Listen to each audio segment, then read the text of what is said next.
Staffing यानी कि नियुक्तिकरण किसी भी ऑर्गेनाइजेशन का जो प्रिंसिपल एसेट होता है वो होता है वहां पर काम कर रहे talented and hard working people. वही जो है प्रिंसिपल एसेट होता है किसी भी ऑर्गेनाइजेशन का और ये फाउंडेशन होता है ऑर्गेनाइजेशन का। ऑर्गेनाइजेशन अच्छा परफॉर्म करेगी कि नहीं करेगी वो इस पर डिपेंड करता है कि वहां पर किस टाइप के पीपल हैं, किस टाइप के एम्प्लॉइज वहां पर वर्क कर रहे हैं। तो मैनेजमेंट फंक्शंस में जब आप प्लानिंग कर लेते हैं और सिलेक्शन कर लेते हैं कि किस टाइप का ऑर्गेनाइजेशन स्ट्रक्चर आपका होगा, यानी कि प्लानिंग एंड ऑर्गेनाइजिंग वाला फंक्शन परफॉर्म कर लेते हैं, उसके बाद जो नेक्स्ट फंक्शन होता है वो होता है स्टाफिंग। स्टाफिंग का मतलब to fill the various post provided in the organization. जब आपने ऑर्गेनाइजेशन स्ट्रक्चर क्रिएट कर लिया तो अब जो ऑर्गेनाइजेशन स्ट्रक्चर में आपने अलग अलग पोजीशन क्रिएट किए हैं, अब उसको फिल करिए, यानी कि उस पे एम्प्लॉय को बैठाइए ताकि एम्प्लॉय अपना काम करे और ऑर्गेनाइजेशन सक्सेसफुली रन करे। तो इसी को क्या कहते हैं, स्टाफिंग फंक्शन कहते हैं। तो स्टाफिंग मतलब क्या हो गया, पुटिंग पीपल टू जॉब्स, यानी कि पीपल को हायर करें और हायर करके उनको जो है उनका जॉब दें, वो वर्क करें और ऑर्गेनाइजेशन जो है सक्सेसफुली रन करे, ऑर्गेनाइजेशन का जो ऑब्जेक्टिव है वो अचीव हो। तो स्टाफिंग में क्या हो रहा है, स्टाफिंग में आप जो है एम्प्लॉय को हायर करके उनको जो है जॉब पे प्लेस करते हैं और उनसे काम करवाते हैं और उनको बदले में कंपनसेशन भी देते हैं और ऑर्गेनाइजेशन का जो ऑब्जेक्टिव वो अचीव होता है। क्लियर? तो in other words staffing is that part of the process of management which is concerned with obtaining, utilizing and maintaining a satisfactory and satisfied workforce। तो स्टाफिंग यानी कि नियुक्तिकरण, यानी कि स्टाफिंग का मेन मोटिव क्या होता है कि जो भी आपके ऑर्गेनाइजेशन में जो जॉब है, जो वैकेंसीज हैं, एम्प्लॉय को रिक्रूट करना, उनको सिलेक्ट करना, उनकी परफॉर्मेंस अप्रेजल करना, उनको कंपनसेट करना, ये स्टाफिंग कहलाता है। Staffing has been described as the managerial function of filling and keeping filled the positions in the organization structure. तो कूंज विरिच इन्होंने जो है इस डिफरेंशियल को दिया, उन्होंने क्या कहा कि स्टाफिंग का मतलब होता है कि ऑर्गेनाइजेशन स्ट्रक्चर में जो भी डिफरेंट पोजीशंस हैं उन पोजीशंस के लिए एम्प्लॉय को हायर करना और उस पोजीशन को कंटिन्यूअसली फिल करके रखना है। ऐसा नहीं कि आपके यहाँ पर एक जो है मशीन ऑपरेट करने के लिए एम्प्लॉय चाहिए था तो आपने जो है 2 महीने के लिए आप जो है एम्प्लॉयमेंट ले दिया, उसके बाद 2 महीने बाद वो छोड़ के चला गया, अब वो पोजीशन खाली है। अगर वो पोजीशन खाली होगी तो फिर उस मशीन पर का काम कैसे होगा, और काम नहीं होगा तो ऑर्गेनाइजेशन जो है अपना ऑब्जेक्टिव अचीव नहीं कर पाएगा। तो इसलिए पोजीशंस जो है ऑर्गेनाइजेशन स्ट्रक्चर में वो फिल हो और कंटिन्यूअस फिल रहें, इसको मॉनिटर करना ही स्टाफिंग कहलाता है, इसको मैनेज करना ही स्टाफिंग कहलाता है अकॉर्डिंग टू कूंज एंड विरिच। तो स्टाफिंग का मतलब हो गया कि सेलेक्टिंग राइट पर्सन और putting the right person at right job eight right time, यही चीज स्टाफिंग कहलाती है। अब बात कर ले इंपॉर्टेंस ऑफ स्टाफिंग की। तो importance of staffing helps in discovering and obtaining competent personal for various job, यानी कि स्टाफिंग के जरिए ही आपके ऑर्गेनाइजेशन स्ट्रक्चर में किस टाइप के एम्प्लॉय की रिक्वायरमेंट है उसको डिस्कवर करना, उसको ऑब्टेन करने में हेल्प करता है। क्योंकि रिक्रूटमेंट में आप क्या करते हो कि आप एडवर्टीजमेंट देते हो, आप जो वेबसाइट पर, न्यूज़पेपर में या फिर अपने फैक्ट्री के गेट पे नोटिस चिपकाते हो कि आपको इतने एम्प्लॉयज की, इतने वर्कर्स की रिक्वायरमेंट है।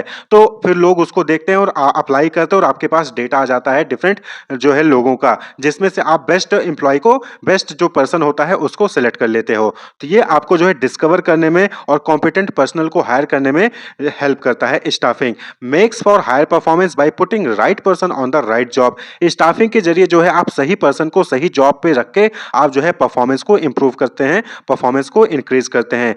Ensures the continuous survival and growth of the enterprise through the succession planning for manager. और जो है इसी में जो बेस्ट एम्प्लॉइज होते हैं वो जब अच्छा परफॉर्म करते हैं तो उनको जो है फर्दर आप उनको प्रमोट करते हैं नेक्स्ट हायर पोजीशन पे। तो इससे क्या होता है कि जो एंटरप्राइज है वो सर्वाइव करता है और वो ग्रो करता है कंटिन्यूअस बेसिस पे। Helps to ensure optimum utilisation of human resources. Staffing के जरिए जो ह्यूमन रिसोर्सेज हैं आप जो है उनका ऑप्टिमम मैक्सिमम यूटिलाइजेशन करते हैं, यानी कि उनकी जो भी कैपेबिलिटी है उसका फुल यूटिलाइजेशन करते हैं और कंटिन्यूअस जो है आपके ऑर्गेनाइजेशन का, एंटरप्राइज का ग्रोथ होता है, यानी कि एम्प्लॉय का भी ग्रोथ होगा और ऑर्गेनाइजेशन का भी ग्रोथ होगा। एम्प्लॉय का ग्रोथ का मतलब कि उनका प्रमोशन होगा तो उनको अच्छी जॉब मिलेगी, अच्छी रिस्पॉन्सिबिलिटी मिलेगी और कंपनसेशन भी जो है उनको वहां पर मिलेगा, इंक्रीज होगा। It avoids disruption of work by indicating in advance the shortage of personal, यानी कि यहाँ पर क्या होता है कि स्टाफिंग में आप जो है कंटिन्यूअस बेसिस पे इस चीज को आइडेंटिफाई कर रहे हो तो कि आपके यहाँ पर कोई वैकेंसी है तो नहीं, कोई पोस्ट ऐसी खाली तो नहीं है। अगर पोस्ट खाली होगी तो वो काम नहीं हो रहा होगा, वो काम रुक जाएगा, तो आपकी इंटरप्राइज में वर्किंग कहीं ना कहीं इंटरप्ट होगी।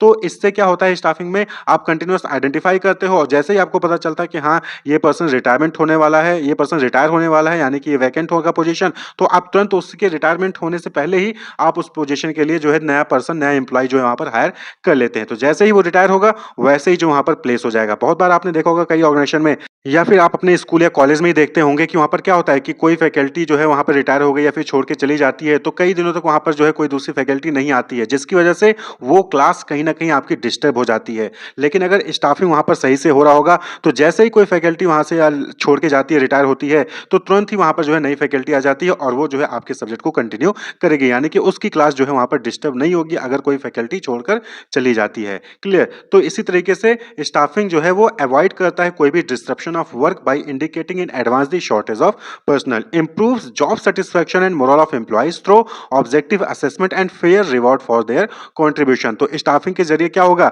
कि जो एम्प्लॉयज हैं उनके जॉब सेटिस्फेक्शन होगा, यानी कि वो जब सही पर्सन को सही जॉब देंगे तो उसको करने में उसको अच्छा भी लगेगा और साथ ही साथ उसका मोरल भी हाई होगा, और वहां पर जो है जब आप उसकी परफॉर्मेंस को अप्रेज करेंगे और उसके अकॉर्डिंग जो है उसको रिवॉर्ड देंगे, चाहे वो मॉनेटरी रिवॉर्ड हो चाहे नॉन मॉनेटरी रिवॉर्ड हो, तो उसको जो है वहां पर अच्छा लगेगा, वो मोटिवेट भी होगा। तो ये भी जो है स्टाफिंग का इंपॉर्टेंस है। स्टाफिंग का प्रोसेस क्या है? तो नॉर्मली यहाँ पर जो है आपको टोटल 8 जो है प्रोसेस यानी 8 स्टेप्स देखने को मिलेंगे। देखिए, स्टाफिंग का प्रोसेस कहाँ से स्टार्ट होगा? आपने ऑर्गेनाइजेशन स्ट्रक्चर जो है क्रिएट कर लिया। अब आपको पहले क्या करना है? एस्टिमेट करना है कि आपको कितने मैन पावर की रिक्वायरमेंट है। Estimating the man power requirement, कितने लोगों की रिक्वायरमेंट है आपके ऑर्गेनाइजेशन में, उसको पहले एस्टिमेट करिए। Know how many persons we need but also of what type, यानी कि कितने लोगों की रिक्वायरमेंट है और किस टाइप के लोगों की रिक्वायरमेंट है, यानी कि उनकी क्वालिफिकेशन क्या होनी चाहिए, यानी वो यूजी होंगे या फिर पीजी होंगे या फिर डॉक्टरेट लेवल के होंगे, उनका एक्सपीरियंस कितना होना चाहिए, फ्रेशर भी चलेगा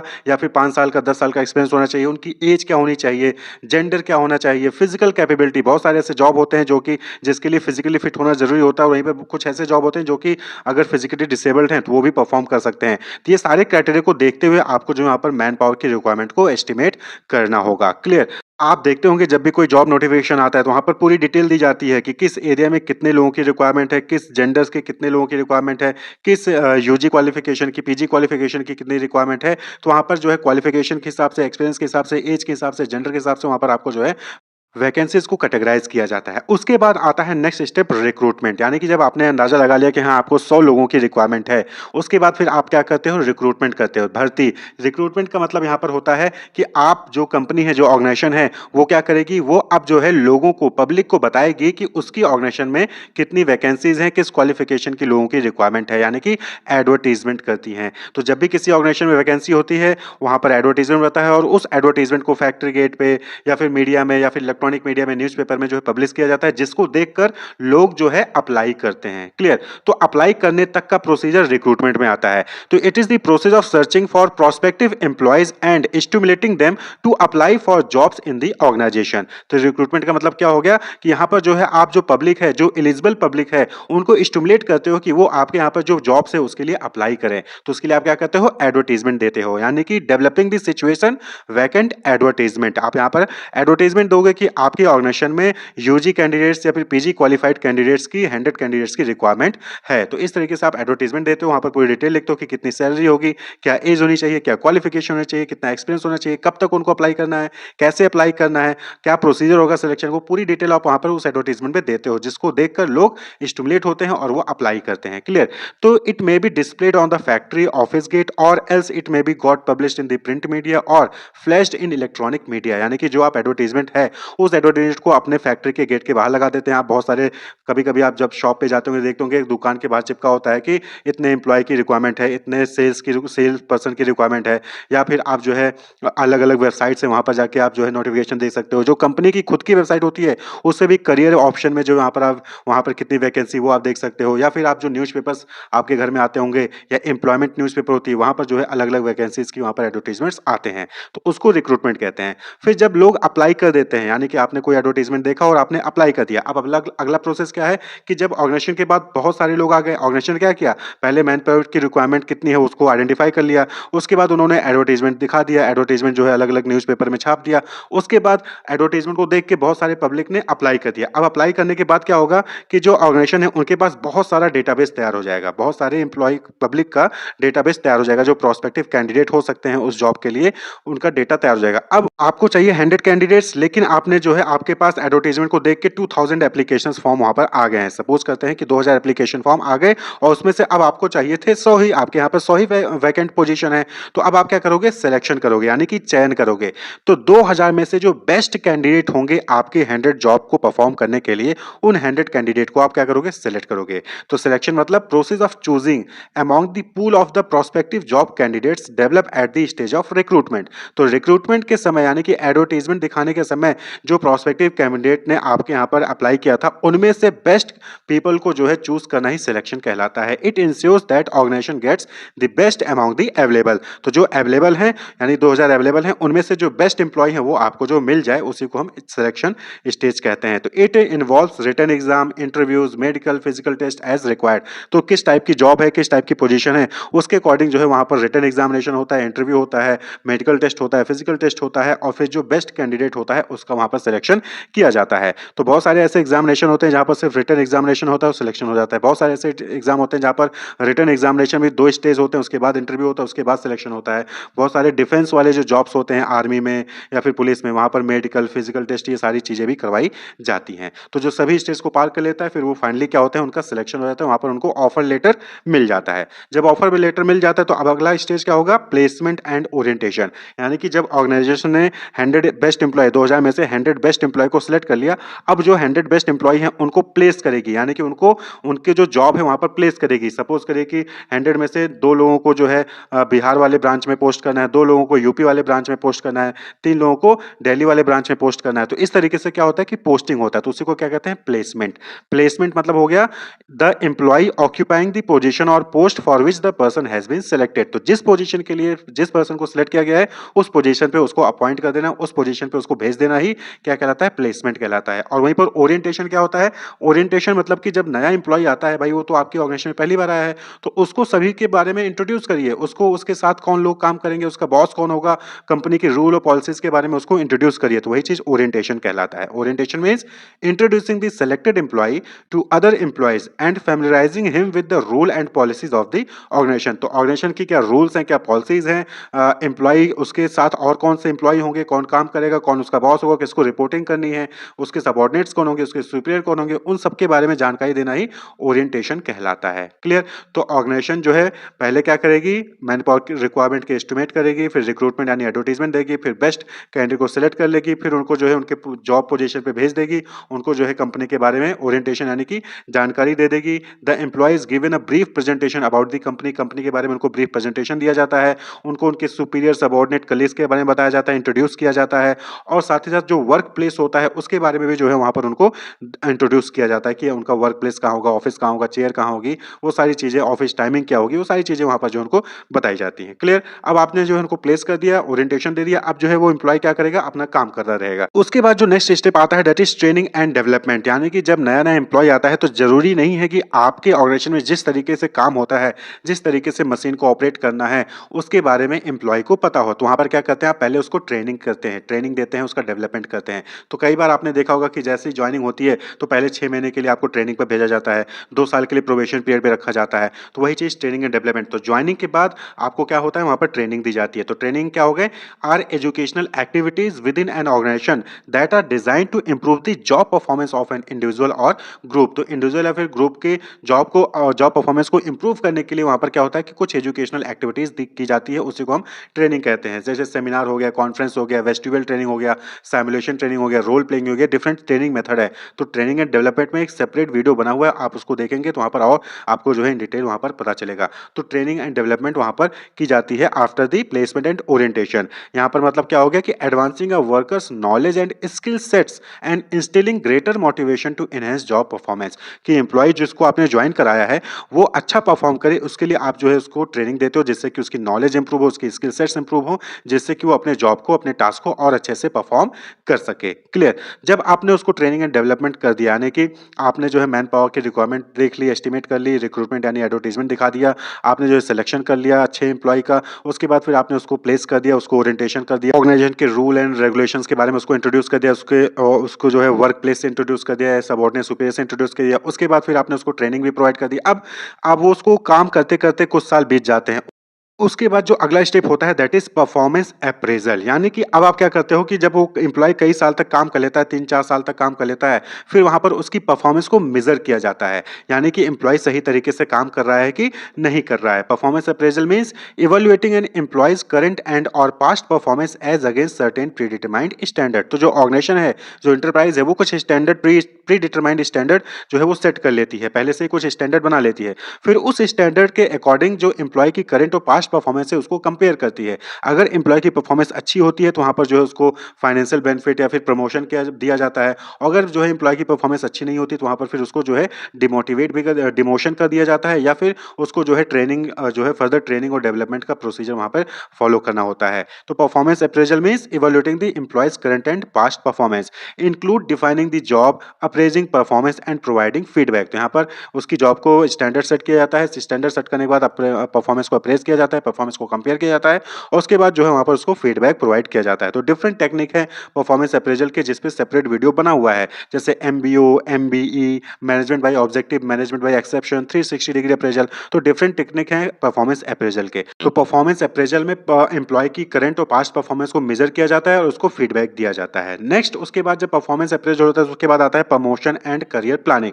आपने एम्प्लॉय की परफॉर्मेंस देख ली, आपने एम्प्लॉय की परफॉर्मेंस को अप्रेज कर लिया, अब जो है आपके पास फीडबैक आ गया है। अब आप जो है उस फीडबैक के बेसिस पे या तो उसको प्रमोट करोगे या फिर उसको जो है बताओगे कि तुम्हारा इंटरेस्ट इस एरिया में है, आपको इस एरिया में जो है फोकस करना चाहिए। तो promotion refers to being placed in position of increased responsibility means more pay, responsibility and job satisfaction. Promotion का मतलब क्या हो गया कि अभी तक आप जो है जिस पोजीशन पे थे उससे ऊपर वाले पोजीशन पे अब आपको जो है भेज दिया जाएगा, जहां पर आपको ज्यादा सैलरी मिलेगी, ज्यादा रिस्पांसिबिलिटीज भी होंगी और ज्यादा आपको जॉब सेटिस्फैक्शन भी मिलेगा। और ये प्रमोशन किस बेसिस पे होता है? आपकी परफॉर्मेंस अप्रेजल के बेसिस पे होता है। क्लियर? करियर प्लानिंग का मतलब क्या हो गया कि आपका प्रोफेशनल पाथ क्या होगा। वहां पर जो है परफॉर्मेंस अप्रेजल के जरिए जो मैनेजमेंट है, ऑर्गेनाइजेशन है, वो आपको बताएगी कि आपका जो है प्रोफेशनल पाथ क्या होना चाहिए। आपकी पर्सनैलिटी, इंटरेस्ट और आपके गोल के अकॉर्डिंग वो आपको बताएगी कि किस टाइप का प्रोफेशनल आपको चूज करना चाहिए। तो प्रमोशन एंड करियर प्लानिंग यानी कि इन फ्यूचर आपको क्या करना चाहिए।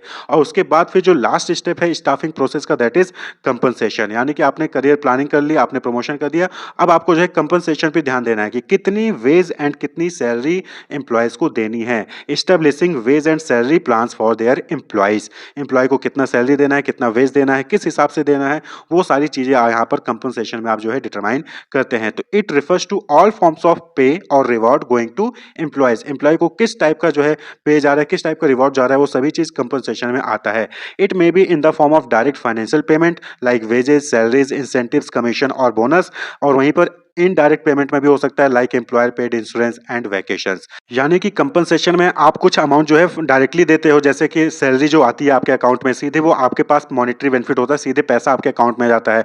वहीं पर कुछ ऐसे बेनिफिट होते हैं जो कि डायरेक्टली आपको नहीं मिलता है लेकिन वो एम्प्लॉयर आपको देता है, जैसे इंश्योरेंस हो गया। तो जब कभी कोई इंश्योरेंस मतलब कि एक्सीडेंटल इंश्योरेंस है तो एक्सीडेंट होगा तब वो आपको मिलता है। वहीं पर कंपनी ने आपको वैकेशन से भेज दिया तो कंपनी पूरा खर्चा उठाएगी, आपको पैसा नहीं देगी, आपको खाली घूमने जाना है। तो ये नॉन इनडायरेक्ट पेमेंट हो गया या फिर नॉन मॉनेटरी बेनिफिट हो गया यहाँ पर। क्लियर? तो ये जो है किसी भी फॉर्म में हो सकता है कंपनसेशन। वहीं पे जो फाइनेंशियल पेमेंट है वो जो है दो टाइप के दिया जा सकता है, दो तरीके से दिया जा सकता है। एक है टाइम बेस्ड और दूसरा है परफॉर्मेंस बेस्ड। यानी कि टाइम बेस्ड का मतलब कि कितना समय आपने कंपनी में एंटरप्राइज में दिया है।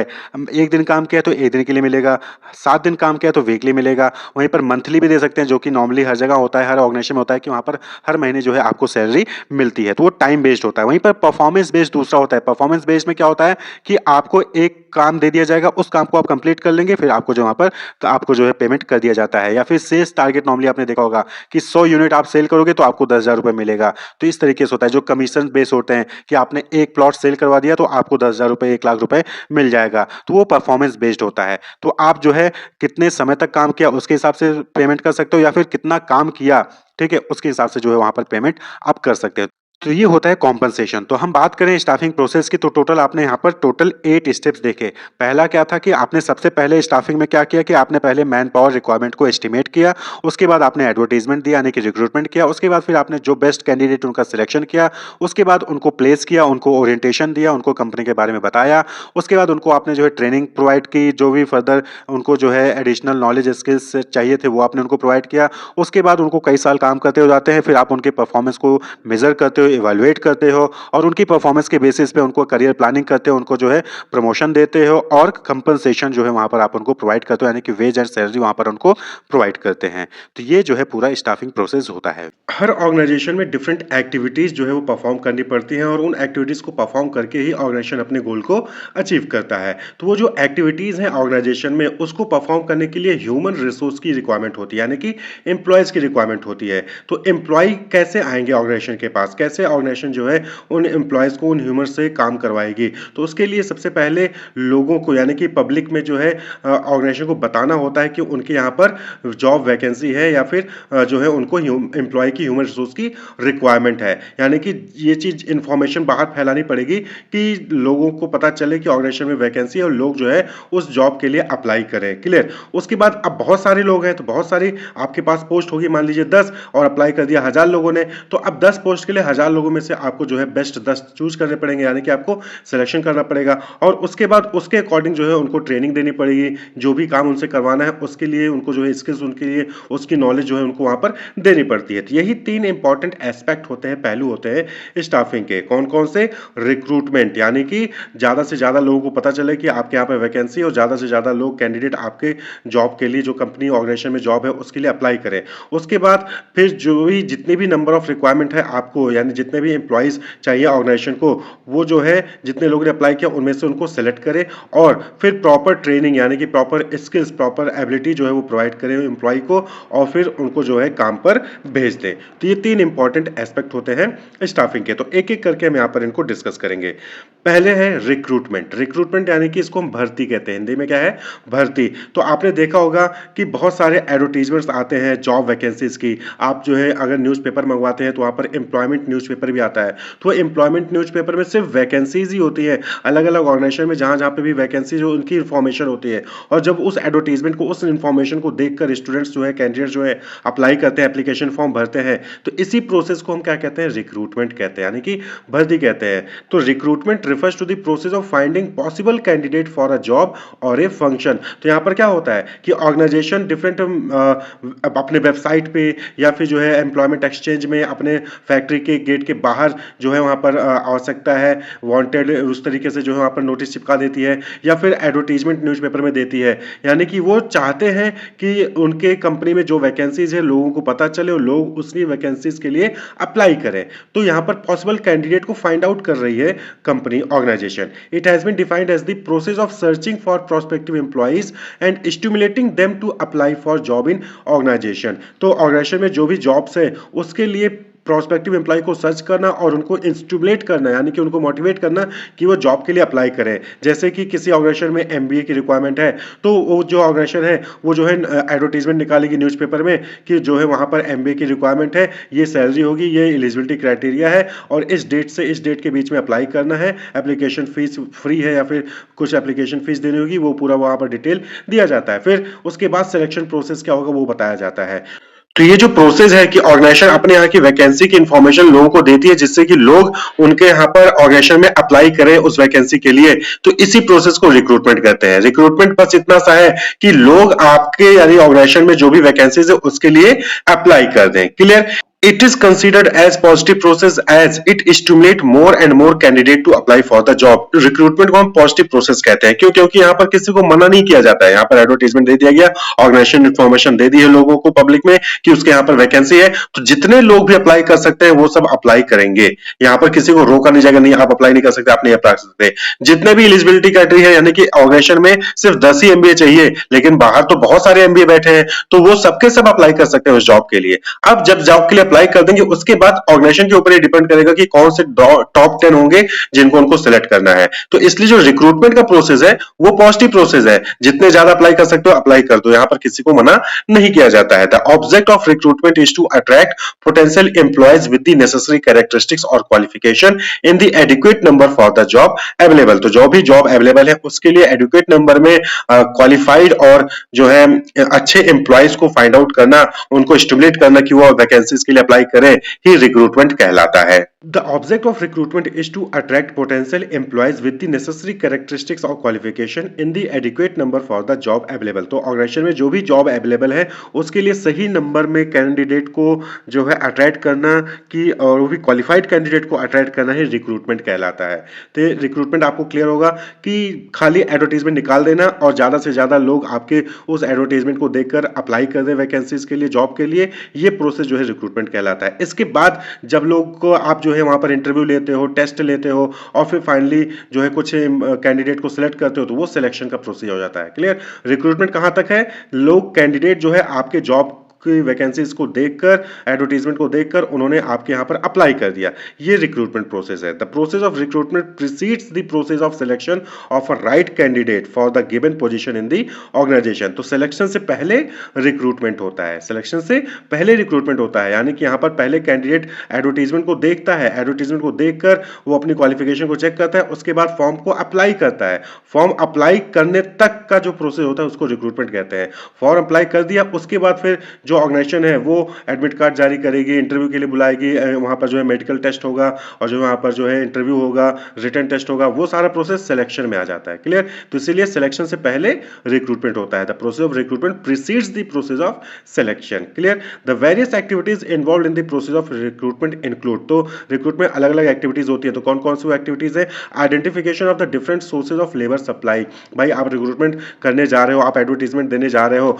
तो सबसे पहले ये चीज देखेंगे ना कि लेबर सप्लाई कहां कहां से आ सकता है। तो डिफरेंट जो सोर्सेज है लेबर सप्लाई के उनको आइडेंटिफाई करना, फिर उनकी वैलिडिटी को चेक करना कि वहां से अच्छे कैंडिडेट, क्वालिफाइड कैंडिडेट मिल सकते हैं कि नहीं मिल सकते हैं। Choosing the most suitable source और सोर्सेज, यानी कि उसके बाद जब आपने वैलिडिटी चेक कर ली तो बहुत सारे सोर्सेज होंगे, तो आप एक सोर्स या फिर मल्टीपल सोर्स को जो है वहां पर सिलेक्ट करोगे और उसके बाद फिर एप्लीकेशन जो है वो इनवाइट करोगे प्रोस्पेक्टिव कैंडिडेट से वैकेंसीज के लिए। तो ये जो है यहाँ पर 4 इंपॉर्टेंट स्टेप्स होते हैं कह लीजिए रिक्रूटमेंट के। क्लियर? तो सबसे पहले जो ऑर्गेनाइजेशन है वो कहां कहां से लेबर सप्लाई आ सकती है उसको आइडेंटिफाई करेगी, उसकी वैलिडिटी को चेक करेगी, फिर जो है कुछ इंपॉर्टेंट बेस्ट सोर्सेज को सिलेक्ट करेगी और उसके बाद कैंडिडेट से एप्लीकेशन इनवाइट करेगी अपने यहाँ पे जो भी वैकेंसीज है, ऑर्गेनाइजेशन में जो भी वैकेंसीज है उसको फिल करने के लिए। तो ये जो है 4 इंपॉर्टेंट जो है स्टेप्स होते हैं। तो अब बात कर लें सोर्सेज ऑफ रिक्रूटमेंट की, यानी कि यहाँ पर बात हुई ना कि कौन कौन से रिक्रूट सोर्सेज हैं जहाँ से प्रोस्पेक्टिव कैंडिडेट को जो है वहाँ पर हायर किया जा सकता है।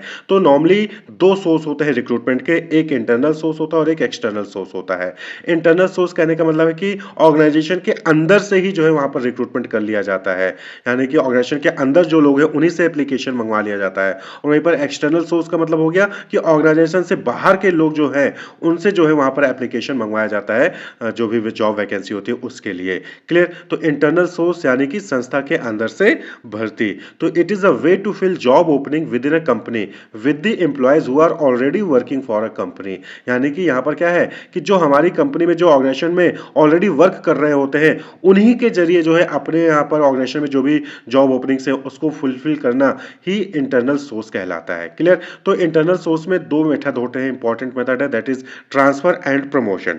Transfer and promotion. तो ट्रांसफर क्या हो गया? Transfer involves shifting of an employee from one job to another, one department to another और वन शिफ्ट टू अनदर। तो होता क्या है, सपोज करिए कि कोई ऑर्गेनाइजेशन है उसके जो है मल्टीपल ब्रांच है, तो एक ब्रांच जो है लखनऊ में है, एक ब्रांच जो है दिल्ली में है। क्लियर? तो अब दिल्ली में जो है वहां पर बहुत सारे एम्प्लॉयज है कंपनी के पास, लखनऊ में जो है नया ब्रांच है वहां पर एक जो है पोस्ट मैनेजर की वहां पर वैकेंट होती है। तो ऐसे केस में क्या करेगा जो ऑर्गेनाइजेशन है वो अपने दिल्ली वाले ब्रांच से किसी पर्सन को वहां से ट्रांसफर करके लखनऊ भेज देगा।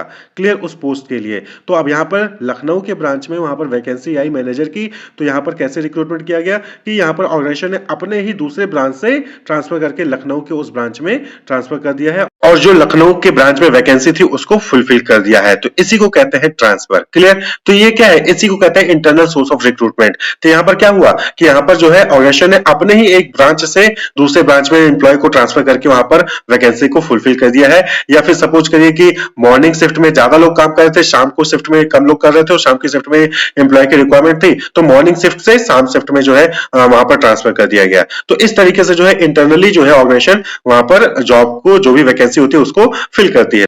It may lead to change in duties and responsibilities working condition but not necessarily salary. तो ट्रांसफर में क्या होता है कि यहाँ पर आपको एक जगह से दूसरी जगह भेज दिया जाएगा, एक शिफ्ट से दूसरी शिफ्ट में ट्रांसफर कर दिया जाता है एम्प्लॉय को। तो इस केस में क्या होता है कि ड्यूटीज जो रिस्पॉन्सिबिलिटीज है वो वहाँ पर चेंज हो सकती है, वर्किंग कंडीशन चेंज हो जाएगा, इन्वायरमेंट चेंज होगा, आपके सबॉर्डिनेट सुपीरियर जो है वो चेंज हो जाएंगे, लेकिन सैलरी चेंज हो ऐसा जरूरी नहीं है, क्योंकि ट्रांसफर में क्या होता है कि एक जगह से दूसरी जगह ट्रांसफर किया जा रहा है आपको, आपकी जो पोजीशन होती है एम्प्लॉय की जो पोस्ट होती है उसमें कोई वहां पर बदलाव नहीं किया जाता है। तो it is practically a horizontal movement of employee, इसीलिए इसको हम क्या कहते हैं, हॉरिजॉन्टल मूवमेंट ऑफ एम्प्लॉय कहते हैं। क्यों? क्योंकि यहाँ पर जो है सेम लेवल पे ट्रांसफर हो रहा है, यहाँ पर अपर लेवल या लोअर लेवल पे नहीं, यहाँ पर सेम लेवल पे ट्रांसफर हो रहा है। तो ट्रांसफर में सेम लेवल में जो है वो एम्प्लॉय चेंज हो रहा है, लखनऊ में जिस पोस्ट पे था उसी पोस्ट में दिल्ली में है, दिल्ली में जिस पोस्ट पे था उसी पोस्ट पे जो है लखनऊ में ट्रांसफर करके भेज दिया गया। तो that is transfer, horizontal movement of employee. Clear? तो सैलरी यहाँ पर बढ़े ऐसा जरूरी नहीं होता है। हालांकि पर्क्स जो है, पर्क्स में चेंजेस हो सकते हैं कि भाई लखनऊ का जो है वहाँ पर अलग जो है वहाँ पर पर्क्स मिलते थे और दिल्ली में जॉब करने पर वहाँ पर अलग पर्क्स मिलते हैं, जो कॉस्ट ऑफ लिविंग होती है वो चेंज हो जाती है। वहीं पर जो दूसरा इंटरनल सोर्स ऑफ रिक्रूटमेंट है दैट इज प्रमोशन। प्रमोशन नाम से क्लियर है कि यहाँ पर क्या हो रहा है कि यहाँ पर एम्प्लॉय की पोस्ट को चेंज किया जाता है, filling higher jobs by promoting employees from lower jobs. तो कोई लोअर रैंक पे है उसको प्रमोट करके हायर रैंक पे भेज देना, ये क्या है, प्रमोशन कहलाता है। और हायर हायर लेवल पे अगर कोई वैकेंसी है तो उसको जो है लोअर लेवल के एम्प्लॉय को प्रमोट करके फुलफिल किया जा सकता है। तो प्रमोशन, इसको क्या कहते हैं, promotion. Promotion leads to shifting an employee to a higher position carrying higher responsibilities facilities status and pay. तो यहाँ पर क्या है कि यहाँ पर जो एम्प्लॉय है उसको और ज्यादा रिस्पॉन्सिबिलिटीज मिलती हैं और ज्यादा फैसिलिटीज मिलती हैं और अच्छी खासी सैलरी भी इंक्रीज वहां पर हो जाती है। तो प्रमोशन में सैलरी इंक्रीज होती है, रिस्पॉन्सिबिलिटीज भी इंक्रीज होंगी, फैसिलिटीज भी इंक्रीज होगा और सैलरी भी इंक्रीज होगा। क्लियर? ये प्रमोशन में होता है। तो प्रमोशन को क्या कहेंगे, vertical shift of employee. Promotion को क्या कहते हैं, vertical shifting of employee. Clear? तो ये प्रमोशन। तो इंटरनल सोर्स ऑफ रिक्रूटमेंट के जो है आप देखेंगे तो ट्रांसफर, प्रमोशन, ये दो इंपॉर्टेंट है। ट्रांसफर सेम लेवल पे जब एम्प्लॉय को ट्रांसफर कर दिया जाता है तो वो ट्रांसफर हो गया, और जब हायर पोजीशन पे एम्प्लॉय को जो है ट्रांसफर किया जाता है तो उसको प्रमोशन कहते हैं। तो जब भी किसी ब्रांच में कोई ऑर्गेनाइजेशन है, उसके मल्टीपल ब्रांच है और उसके किसी एक ब्रांच में ज्यादा स्टाफ हो गए, दूसरे ब्रांच में कम स्टाफ है, वहां पर रिक्वायरमेंट है एम्प्लॉयज की, तो वो ऑर्गेनाइजेशन क्या करती है, अपने जिस भी ब्रांच में ज्यादा स्टाफ है वहां से ट्रांसफर या फिर प्रमोट करके दूसरे ऑर्गेनाइजेशन में, दूसरे ब्रांच में जो है वहां पर ट्रांसफर कर देती है या फिर प्रमोट करके भेज देती है। तो इस तरीके से इंटरनली जो है वहां पर रिक्रूटमेंट हो जाता है। क्लियर? इसी तरीके से एम्प्लॉय को, इससे क्या होता है कि इससे बेनिफिट ये है कि एम्प्लॉय को टर्मिनेट करने की जरूरत नहीं पड़ेगी, ज्यादा स्टाफ हो गया है तो इसकी वजह से एम्प्लॉय को टर्मिनेट करने की जरूरत नहीं पड़ती, बल्कि उसको ट्रांसफर करके प्रमोट करके दूसरी ब्रांच में भेज दीजिए। क्लियर? तो ये जो है इंटरनल सोर्स ऑफ रिक्रूटमेंट होता है। तो मेरिट की बात करें कि इंटरनल सोर्स ऑफ रिक्रूटमेंट के क्या मेरिट है, क्या बेनिफिट है, क्या फायदे हैं, तो सबसे पहला, employees are motivated to improve their performance. जब एम्प्लॉय को ये चीज पता होगी कि जो हायर पोजीशन है उस पर प्रमोट करके जो है एम्प्लॉय को भेजा जा सकता है, तो वो अपनी परफॉर्मेंस पे ज्यादा फोकस करेगा, मोटिवेट रहेगा और ज्यादा अच्छे से जो है वहां पर वो अपनी परफॉर्मेंस को शो करेगा। This is a more reliable way of recruitment since the candidate are already known to the organisation. यहाँ पर बेनिफिट क्या है, ऑर्गेनाइजेशन को भी है, क्योंकि ऑर्गेनाइजेशन उस एम्प्लॉय को ऑलरेडी जान रही है कि कौन एम्प्लॉय है, कौन कैसा परफॉर्म कर रहा है, तो उन्हीं में से जो है वो अच्छे को सिलेक्ट करके ट्रांसफर करके या फिर प्रमोट करके जो है वहां पर अपने यहाँ पर वैकेंसी को फुल कर सकती है। People recruited from within the organisation do not need induction training. अब क्या होगा कि ऑलरेडी आपके यहाँ पर ऑर्गेनाइजेशन में एम्प्लॉय काम कर रहा है तो उसको दोबारा से आपको जो है सारा कुछ सिखाने की, सारा ट्रेनिंग देने की जरूरत नहीं पड़ेगी, उसको ऑर्गेनाइजेशन की सारी फंक्शनिंग ऑलरेडी पता होगी, बस उसको ट्रांसफर करके प्रमोट करके आप वहां पर वैकेंसी को फिल करते हैं। तो यहाँ पर जो है कहीं ना कहीं पैसा बच रहा है, टाइम भी बच जाता है ऑर्गेनाइजेशन का। Filling of jobs internally is cheaper as compare to getting candidate from external source. तो इंटरनल सोर्स के द्वारा अगर जॉब को फिल किया जा रहा है तो ये सस्ता पड़ता है। Transfer has the benefit of shifting workforce from the surplus department to those where there is a shortage of staff. तो ट्रांसफर इंटरनल सोर्स का सबसे इंपॉर्टेंट मेथड है। इसके जरिए क्या होता है कि जिस भी ब्रांच में ज्यादा स्टाफ है वहां से ट्रांसफर करके दूसरे ब्रांच में भेज दिया जाता है, तो दूसरे ब्रांच में जो भी रिक्वायरमेंट थी वो भी फिल हो जाती है। तो इस तरीके से जो है ये कुछ बेनिफिट है इंटरनल सोर्सेज के, कि एम्प्लॉय तो मोटिवेट होगा ही होगा कि इस चक्कर में जो है वो अच्छा परफॉर्म करेगा कि उसको आगे चल के प्रमोशन मिलेगा, हायर सैलरी मिलेगी, हायर फैसिलिटी मिलेगी। क्लियर? और ऑर्गेनाइजेशन के पॉइंट ऑफ व्यू से देखें तो उसको जो है जाने पहचाने एम्प्लॉयज होंगे और जो है वहां पर इंडक्शन में पैसा खर्च नहीं करना पड़ेगा, और ऑर्गेनाइजेशन को एम्प्लॉय की परफॉर्मेंस अच्छे से पता होगी, और अगर कहीं ज्यादा जो है वहां पर वैकेंसी, ज्यादा स्टाफ हो गया किसी डिपार्टमेंट में या फिर किसी ब्रांच में, तो वहां से दूसरे ब्रांच या डिपार्टमेंट पे ट्रांसफर किया जा सकता है। अब बात करें लिमिटेशन की, तो कुछ कमियां भी है इंटरनल सोर्स की, जैसे the scope for induction of fresh talent is reduce. अगर इंटरनली जो है ऑर्गेनाइजेशन एम्प्लॉय का ट्रांसफर या फिर प्रमोशन करके जो है जॉब वैकेंसीज को फिल करेगी, तो इससे जो नया टैलेंट होगा, जो नई नॉलेज होगी लोगों में, वो जो है ऑर्गेनाइजेशन के अंदर नहीं आ पाएगी। It stop infusion of new blood into the organisation, तो नया ब्लड ऑर्गेनाइजेशन में नहीं आ पाता है अगर इंटरनली जो है वहां पर रिक्रूटमेंट होता है। The employees may become lethargic if they are sure of time bound promotion.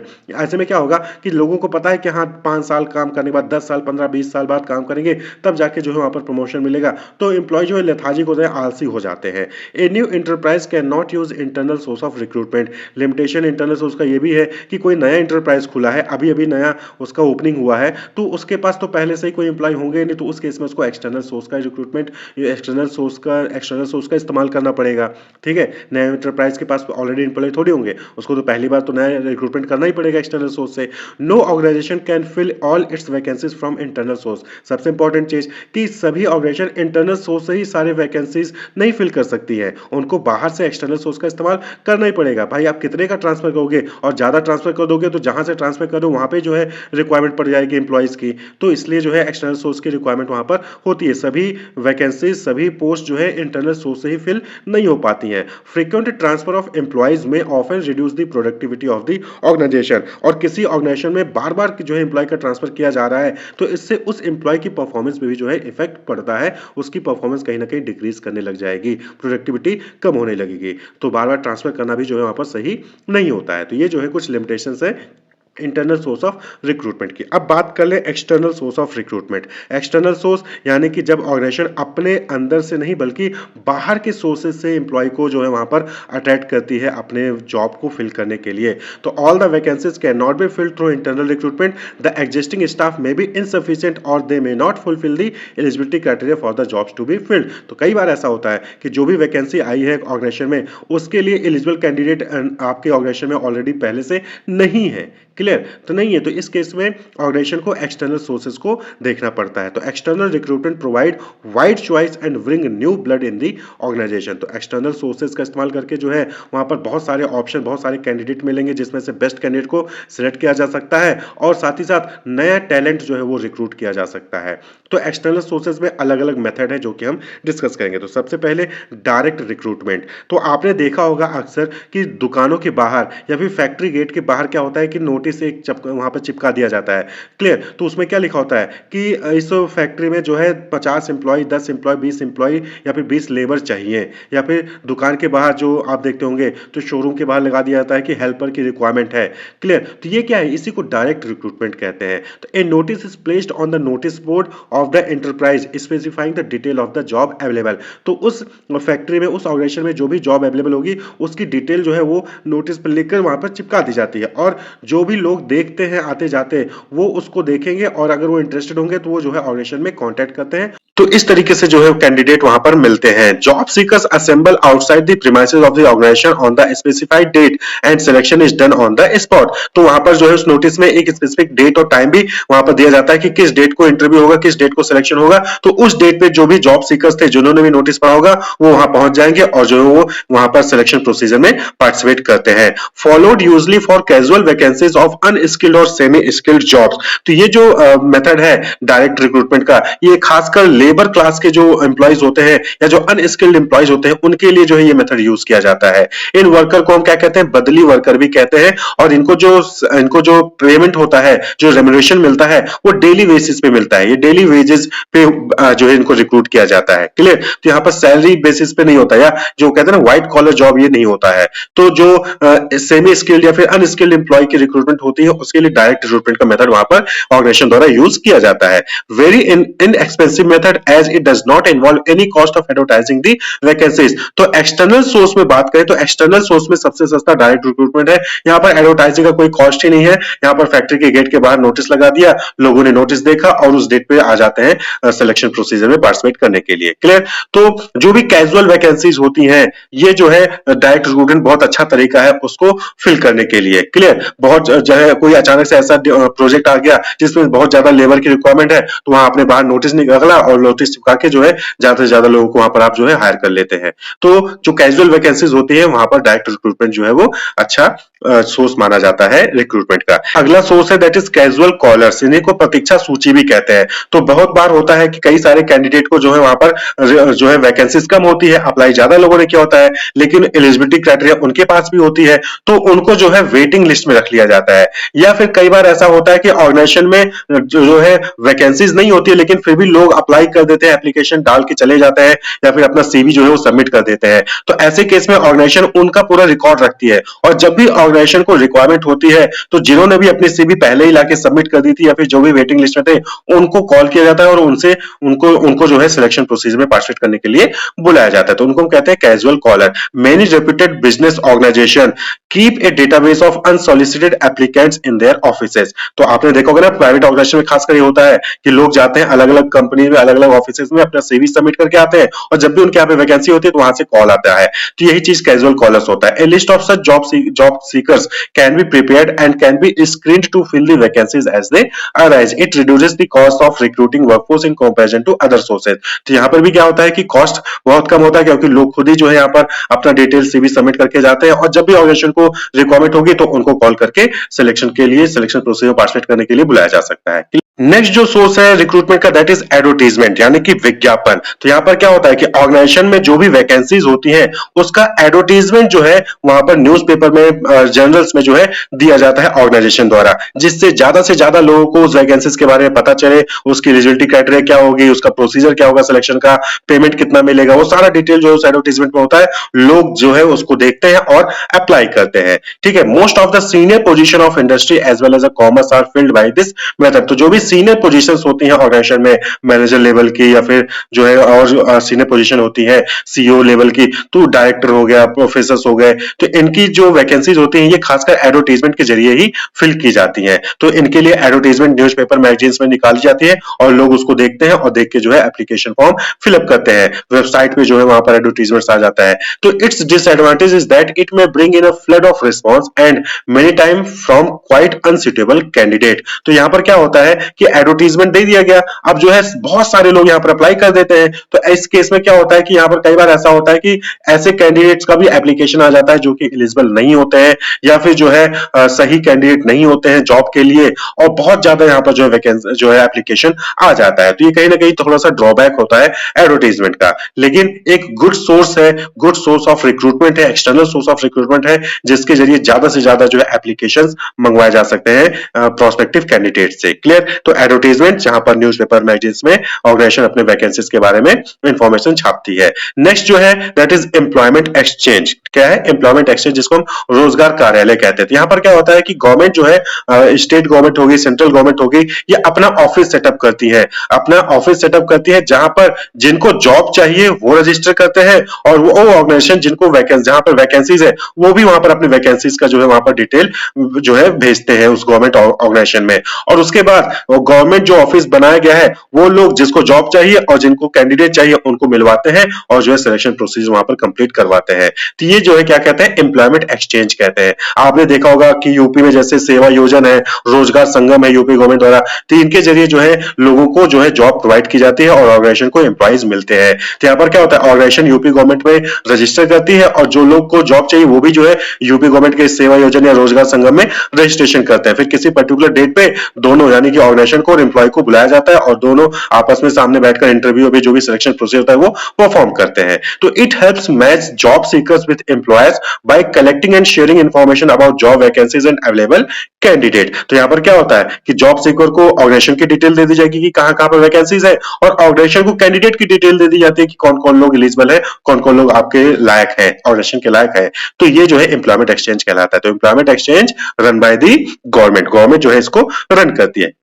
तो ये तो हो गया कि गवर्नमेंट रन करती है। इसी तरीके से मार्केट में बहुत सारे प्राइवेट एजेंसीज़ हैं, मैनेजमेंट कंसल्टेंट हैं, जो कि यही काम करती हैं। ये क्या करती हैं कि जिनको भी जॉब चाहिए, उनका डिटेल अपने यहाँ पर डेटा अपने यहाँ पर रखती हैं और जब भी ऑर्गेनाइजेशन में वैकेंसीज़ आती हैं, तो ऑर्गेनाइजेशन इनसे कॉन्टैक्ट करता है और ये जो है eligible candidate, qualified candidate organisation को प्रोवाइड करती है। तो these agencies compile biodata of large number of candidates and recommend suitable name to their clients. तो जो भी ऑर्गेनाइजेशन इनके कॉन्टैक्ट में होते हैं, उनको जो है सूटेबल कैंडिडेट का जो है वो डिटेल ये जो है फॉरवर्ड करती हैं। तो ये सभी जॉब सीकर्स से जो है डिटेल अपने पास रख लेंगी और जैसे ही वैकेंसीज आएंगी ऑर्गेनाइजेशन में, तो उनकी डिटेल वहां पर भेज देती हैं और अगर ऑर्गेनाइजेशन को सही लगेगा तो उस कैंडिडेट को जो है वो सिलेक्शन प्रोसेस के लिए बुला लेती है। तो such agencies charge fee for their services and they are useful where extensive screening is required. तो ये जो एजेंसीज होती है, ये क्या करती है, फीस चार्ज करती हैं। जो जॉब सीकर होता है उनसे भी कुछ फीस लेंगी और जो ऑर्गेनाइजेशन है जिनको अच्छे कैंडिडेट चाहिए, क्वालिफाइड कैंडिडेट चाहिए, उनसे भी जो है यहाँ पर फीस लेती हैं। तो ये प्लेसमेंट एजेंसी प्राइवेट एजेंसीज होती हैं। They maintain data bank of person with different qualification and skills and even advertise the job on behalf of their client to recruit right type of personnel. तो ये जो है इनके पास पूरा data bank होता है डिफरेंट पर्सनस का, different job seekers का, उनकी क्वालिफिकेशन, उसकी स्किल्स पूरी डिटेल होगी। और अगर कभी ऐसी रिक्वायरमेंट होती है कि उनके पास ऐसे कैंडिडेट नहीं है, तो उस केस में ये ऑर्गेनाइजेशन के बिहाफ से एडवर्टाइजमेंट भी करते हैं, जिससे कि उनके पास जो भी ऑर्गेनाइजेशन को रिक्वायरमेंट है उस हिसाब से कैंडिडेट उनके पास आ जाए। तो ये प्लेसमेंट एजेंसीज और मैनेजमेंट कंसल्टेंट कहलाते हैं। क्लियर। वहीं पर नेक्स्ट जो एक्सटर्नल सोर्स का method that is campus recruitment. सभी को पता होगा, आप सभी स्टूडेंट्स, आपको पता है कि कैंपस रिक्रूटमेंट क्या होता है। कैंपस रिक्रूटमेंट में क्या होता है कि जैसे ही जो स्टूडेंट होता है वो फाइनल सेमेस्टर में जाता है या फिर फाइनल सेमेस्टर का एग्जाम दे लेता है, उसके बाद कॉलेज में ही ऑर्गेनाइजेशन को बुलाया जाता है, कॉलेज में ही जो है वहां पर इंटरव्यू होता है, सिलेक्शन प्रोसीजर परफॉर्म किया जाता है और कॉलेज से ही उसको सिलेक्ट करके ऑर्गेनाइजेशन में लेकर जाकर काम करवाया जाता है, वैकेंसीज को फिल किया जाता है। तो इसी को कैंपस रिक्रूटमेंट कहते हैं। तो यहाँ पर क्या होता है कि जो ऑर्गेनाइजेशन है वो कॉलेज में, इंस्टीट्यूट में जाएगी, वहां से जो है कैंडिडेट को हायर करती है। तो इस strategy that companies use to hire recent graduates and college students for entry level position and internship. तो ऑर्गेनाइजेशन में कोई इंटर्नशिप है, कोई अप्रेंटिसशिप प्रोग्राम चलना है या फिर नए नए कैंडिडेट्स चाहिए, तो उस केस में ऑर्गेनाइजेशन कैंपस में, कॉलेज में, इंस्टीट्यूट में जाती है और वहीं पर जो है कैंडिडेट्स को हायर कर लेती है। इसके अलावा रिकमेंडेशन ऑफ एम्प्लॉइज। बहुत बार क्या होता है कि जो एम्प्लॉइज है ऑर्गेनाइजेशन में काम कर रहे हैं, उन्होंने किसी को रिकमेंड किया होता है। जब यहाँ ये खासकर जब एक दो वैकेंसीज होती हैं तो एम्प्लॉय के रिकमेंडेशन में, प्राइवेट ऑर्गेनाइजेशन में, और गवर्नमेंट में नहीं, प्राइवेट ऑर्गेनाइजेशन में रिकमेंडेशन से ही जो है वो फुलफिल कर लिया जाता है। ऐसे ही अगला जो मेथड है दैट इज लेबर कॉन्ट्रैक्टर। तो बहुत सारे ऐसे लोग होते हैं कि जिनके पास बहुत सारे लेबर्स होते हैं और अगर किसी ऑर्गेनाइजेशन को 50 लेबर की रिक्वायरमेंट है तो वो लेबर कॉन्ट्रैक्ट के पास जाएंगे और लेबर कॉन्ट्रैक्ट में 50 लेबर जो है वो उनको प्रोवाइड कर देगा। तो लेबर कॉन्ट्रैक्टर के जरिए जो भी वहां पर रिक्रूटमेंट हो सकता है। वेब पब्लिशिंग, जो कि आजकल यूज किया जा रहा है, जो है डिफरेंट आप देखेंगे प्लेटफॉर्म naukri.com हो गया। तो यहाँ पर क्या होता है कि लोग जिनको वैकेंट जॉब चाहिए वो वहां पर रजिस्ट्रेशन करते हैं और जो ऑर्गेनाइजेशन की डिटेल होती है वो naukri.com से प्रोवाइड कर जाती है कैंडिडेट को और कैंडिडेट जो है वहां पर अप्लाई करता है। इसी तरीके से जो ऑर्गेनाइजेशन के खुद के वेबसाइट्स होते हैं वहां पर भी जो है एडवर्टीजमेंट, वहां पर भी जो है नोटिस वहां पर रिलीज की जाती है ऑर्गेनाइजेशन द्वारा। तो वेब पब्लिशिंग के जरिए भी जो है वहां पर रिक्रूटमेंट जो है एप्लीकेशन कैंडिडेट से मंगवाए जाते हैं। और इसी तरीके से आजकल एडवर्टीजमेंट ऑन टेलीविजन पे भी जो है एडवर्टीजमेंट देकर जो है कैंडिडेट को स्टिमुलेट किया जाता है कि वो भी जो भी जॉब वैकेंसीज हैं उसके लिए अप्लाई वो करे। तो ये जो है डिफरेंट सोर्सेज हैं, एक्सटर्नल सोर्सेज हैं। क्लियर। बात कर ले कि एक्सटर्नल सोर्स के मेरिट क्या है, बेनिफिट क्या है। तो the management can attract qualified candidate and trained people to apply for vacant job in the organisation में जो भी वैकेंसी है, जो भी जॉब वैकेंट है, उसके लिए ट्रेन्ड पीपल और क्वालिफाइड पीपल जो है अट्रैक्ट किया जा सकता है मैनेजमेंट द्वारा एक्सटर्नल सोर्स से। वाइडर चॉइस, यहाँ पर क्या है कि लिमिटेड चॉइस नहीं है कि आपके पास जो भी एम्प्लॉइज है उन्हीं का ट्रांसफर प्रमोशन करोगे, नहीं, यहाँ पर वाइडर चॉइस है। पूरा पब्लिक जो है बाहर जो भी अवेलेबल है, जो भी एलिजिबल कैंडिडेट है, वो आपके पास ऑप्शन अवेलेबल होता है। तो यहाँ पर लार्ज नंबर ऑफ एप्लीकेंट्स जो है आउटसाइड द ऑर्गेनाइजेशन उसके लिए अप्लाई करते हैं और कंपनी के पास वाइडर चॉइस होता है। 10 वैकेंसी है, 10 वैकेंसी को फुलफिल करने के उनके पास लाखों के एप्लीकेशन होते हैं, उसमें से वो सेलेक्ट कर सकते हैं बेस्ट कैंडिडेट को। तो वाइडर चॉइस अवेलेबल होता है। फ्रेश टैलेंट, यहाँ पर क्या है कि जो भी नया टैलेंट है, नए कैंडिडेट है, उनको जो है रिक्रूट करने का यहाँ पर मौका मिलता है। Competitive spirit in the existing employee, और जब बाहर से लोग रिक्रूट करके लाए जाएंगे तो ऐसे में जो एग्जिस्टिंग एम्प्लॉय है उनके अंदर भी जो है कहीं ना कहीं कंपटीशन की भावना बढ़ेगी। वो आउटसाइडर से compete करना चाहेंगे, वो दिखाना चाहेंगे कि हम पुराने एम्प्लॉय हैं तो हमारी परफॉर्मेंस अच्छी है एज पर कंपेयर टू नए। तो ये जो है मेरिट है एक्सटर्नल सोर्स के। वहीं पर लिमिटेशन भी है। लिमिटेशंस क्या है? सबसे पहला चीज कि डिससेटिस्फैक्शन अमंग एग्जिस्टिंग स्टाफ। भाई बट ऑब्वियस बात है कि जब बाहर से हायरिंग की जाएगी तो ऐसे में जो एग्जिस्टिंग स्टाफ है उनको लगेगा कि हमारा प्रमोशन होने के चांसेस वहाँ पर कम है। तो ऐसे में वो जो है कहीं न कहीं उनकी प्रोडक्टिविटी थोड़ी-सी डिक्रीज़ होने लगती है। लेंथी प्रोसेस जो एक्सटर्नल सोर्स से रिक्रूटमेंट का प्रोसेस वो लेंथी प्रोसेस है। यहाँ पर क्या होता है कि आज जो है ऑर्गेनाइजेशन एडवर्टाइज़मेंट निकालेगी, उसके बाद 1 महीने तक एप्लीकेशन मंगवाती है, फिर 1 महीने बाद जो है उसके बाद जो है रिटन एग्जामिनेशन की डेट आएगी, फिर मेडिकल एग्जामिनेशन होगा, फिर उनको ट्रेनिंग प्रोवाइड की जाएगी। तो ऐसे में 6 महीना 1 साल जो है लग जाता है। तो लेंथी प्रोसेस होता है एक्सटर्नल सोर्स से रिक्रूटमेंट करवाने का। और ये कॉस्टली प्रोसेस है। कॉस्टली क्यों है? क्योंकि यहाँ पर पैसा जो है कंपनी को ऑर्गेनाइजेशन को जो है खर्च करना पड़ता है रिक्रूटमेंट के लिए। वही एडवर्टाइजमेंट दोगे तो न्यूज़पेपर को एडवर्टाइजमेंट का पैसा देना पड़ेगा। प्रोफेशनल एजेंसीज हैं तो उनको जो है पैसा देना पड़ता है। तो यहाँ पर जो कहीं न कहीं कॉस्टली प्रोसेस, हालाँकि सारे मेथड एक्सटर्नल सोर्स के सारे मेथड जो है कॉस्टली नहीं है, लेकिन कुछ मेथड जो कि खासकर यूज़ किए जाते हैं वो कॉस्टली पड़ते हैं। एडवर्टाइजमेंट करवा रहे हो तो वहाँ पर पैसा देना पड़ेगा। क्लियर? जो है आप अगर वेबसाइट पे पब्लिश करवा रहे हो तो वहाँ पर जो है आपको पैसा देना पड़ेगा एडवर्टाइजमेंट कंपनीज़ को। तो जो है ये कॉस्टली भी होता है और टाइम कंज्यूमिंग भी होता है। तो ये कुछ लिमिटेशंस थे एक्सटर्नल सोर्स ऑफ रिक्रूटमेंट के। तो एक्सटर्नल सोर्स में कौन-कौन से थे? आप सभी ने देखे। सबसे पहला डायरेक्ट रिक्रूटमेंट, फिर कैजुअल कॉलर, फिर एडवर्टाइजमेंट, फिर employment exchange, placement agencies, campus recruitment, recommendation of employee, labour contractor, web publishing और एडवर्टाइजिंग ऑन टेलीविजन। और वहीं पर जो इंटरनल सोर्स ऑफ रिक्रूटमेंट थे वो 2 ही थे, ट्रांसफर एंड प्रमोशन। सपोज कि किसी ऑर्गेनाइजेशन में 5 मैनेजरियल पोस्ट जो है वो वैकेंट है और उसके लिए जो ऑर्गेनाइजेशन है वो जो है रिक्रूटमेंट स्टार्ट कर देती है। तो रिक्रूटमेंट में क्या होता है कि वहां पर जो है ऑर्गेनाइजेशन एडवर्टाइजमेंट्स निकालेगी, चाहे फैक्ट्री के गेट के बाहर जो है वहां पर नोटिस लगाएगी या फिर जो है नॉर्मली मैनेजरियल पोस्ट के लिए एडवर्टाइजमेंट जो है अपनी वेबसाइट पर या फिर न्यूज़पेपर में ऑर्गेनाइजेशन जो है पब्लिश करती है। तो वहां पर जो एडवर्टाइजमेंट में है पूरा डिटेल रहेगा कि कौन सी पोस्ट है, क्या एक्टिविटी परफॉर्म करनी पड़ेगी, क्या सैलरी मिलेगा और एलिजिबिलिटी क्राइटेरिया क्या है, वो सारी चीजें डिटेल मेंशन रहती है। उस एडवर्टाइजमेंट को देखकर जो एलिजिबल कैंडिडेट होते हैं वो लोग अप्लाई करेंगे। जो कैंडिडेट होंगे उस एडवर्टाइजमेंट को देखेंगे, वो लोग अप्लाई करेंगे उस पोस्ट के लिए। क्लियर? तो यहां तक का जो प्रोसेस होता है वो रिक्रूटमेंट होता है, यानी कि ऑर्गेनाइजेशन के पास डिफरेंट लोगों का एप्लीकेशन फॉर्म आना, सीवी यानी रेज्यूमे आना, ये पूरा प्रोसेस क्या हो गया? रिक्रूटमेंट हो गया। अब ऑर्गेनाइजेशन में 5 ही सीट वैकेंट है, लेकिन उस एडवर्टाइजमेंट को देख के, वेबसाइट पे एडवर्टाइजमेंट को देखकर बहुत लोगों ने अप्लाई कर दिया, लाखों करोड़ों लोगों ने अप्लाई कर दिया। तो अब क्या करना होगा? अब जो है जो एलिजिबल कैंडिडेट है उनमें से बेस्ट कैंडिडेट, बेस्ट 5 कैंडिडेट जो है वो सिलेक्ट करना होगा ऑर्गेनाइजेशन को। और इसी प्रोसेस को क्या कहते हैं? सिलेक्शन कहते हैं। यानी कि लाखों करोड़ों जो है एप्लीकेशन आया हुआ है या हजारों एप्लीकेशन आया हुआ है, उनमें से बेस्ट 5 को सिलेक्ट करना ही सिलेक्शन प्रोसीजर कहलाता है। क्लियर? तो selection is the process of identifying and choosing the best person out of a number of prospective candidate for a job. तो किसी जॉब के लिए जो नंबर ऑफ कैंडिडेट ने एप्लीकेशन भेजा है उनमें से बेस्ट पर्सन को आइडेंटिफाई करना, उसको सिलेक्ट करना ही, उसको चूज करना ही सिलेक्शन कहलाता है। क्लियर? तो ये रिक्रूटमेंट के बाद का प्रोसेस है, यानी कि जो ऑर्गेनाइजेशन है उन्होंने एडवर्टाइजमेंट निकाला, एडवर्टाइजमेंट को देखकर डिफरेंट जो कैंडिडेट है उन्होंने एप्लीकेशन फॉर्म भरा, ऑर्गेनाइजेशन के पास एप्लीकेशन फॉर्म ढेरों सारे आ गया। अब उनमें से जो है बेस्ट कैंडिडेट को सिलेक्ट करना, बेस्ट कैंडिडेट को चूज करना पर्टिकुलर जॉब के लिए, ये जो है सिलेक्शन कहलाता है। क्लियर? तो अब सिलेक्शन में होता क्या है, इसको हम नेगेटिव प्रोसेस कहते हैं। रिक्रूटमेंट को क्या था, हम उसको पॉजिटिव प्रोसेस कहते हैं, क्योंकि एडवर्टाइजमेंट देखकर जितने लोग चाहे उतने लोग अप्लाई कर सकते हैं। लेकिन सिलेक्शन क्या होता है? सिलेक्शन नेगेटिव प्रोसेस होता है। क्यों? क्योंकि यहां पर अलग-अलग जो है स्टेप्स परफॉर्म किए जाते हैं। एक candidate are required to take series of employment test and interview. तो सिलेक्शन में इंटरव्यू होगा, टेस्ट होगा, मेडिकल एग्जामिनेशन होंगे और हर स्टेज पे कहीं ना कहीं बहुत सारे कैंडिडेट जो है वो बाहर निकल जाते हैं और कुछ ही जो है अगले लेवल पे जाते हैं। बहुत सारे कैंडिडेट बाहर हो जाएंगे और कुछ ही कैंडिडेट जो है वो नेक्स्ट स्टेप पे जाते हैं, नेक्स्ट स्टेज पे जाते हैं। तो इसीलिए इसको नेगेटिव प्रोसेस कहते हैं, क्योंकि लास्ट में जाके हजारों लोगों ने अप्लाई किया है और 1000 में से लास्ट में जाके खाली 5 ही लोग सिलेक्ट होंगे, बाकी सब बाहर हो जाएंगे। तो इसलिए इसको नेगेटिव प्रोसेस कहा जाता है। At every stage many are eliminated and few move on to the next stage until the right type is found. तो जब तक 5 वो बेस्ट कैंडिडेट ना मिल जाए तब तक जो है वहां पर अलग अलग स्टेजेस पे अलग अलग लोग बाहर होते जाएंगे और लास्ट स्टेज पे खाली 5 ही लोग बचेंगे जिनको सिलेक्ट किया जाता है। क्लियर? यहाँ पे 5 एग्जाम्पल है, 10 लोग चाहिए, हजारों लोग चाहिए, वो डिपेंड करता है कि कितनी वैकेंसीज है। क्लियर? तो किसी ऑर्गेनाइजेशन को 5 चाहिए तो इसलिए हम यहाँ पर 5 का एग्जाम्पल ले रहे हैं। क्लियर हो गया?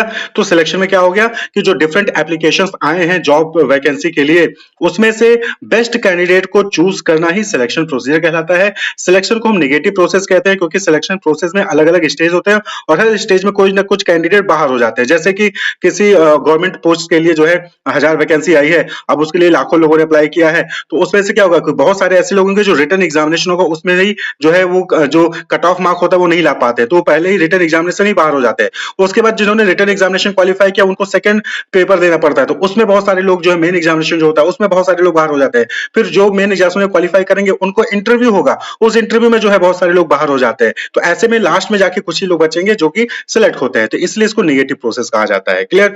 अब बात कर ले प्रोसेस ऑफ सिलेक्शन की कि क्या प्रोसेस है, क्या स्टेप्स होते हैं सिलेक्शन में। तो सबसे पहली चीज कि बहुत सारे एप्लीकेशन ऑर्गेनाइजेशन के पास आ गए हैं। अब वो जो एप्लीकेशन फॉर्म आए हैं उसकी स्क्रीनिंग की जाती है, जिसको कहते हैं प्रीलिमिनरी स्क्रीनिंग।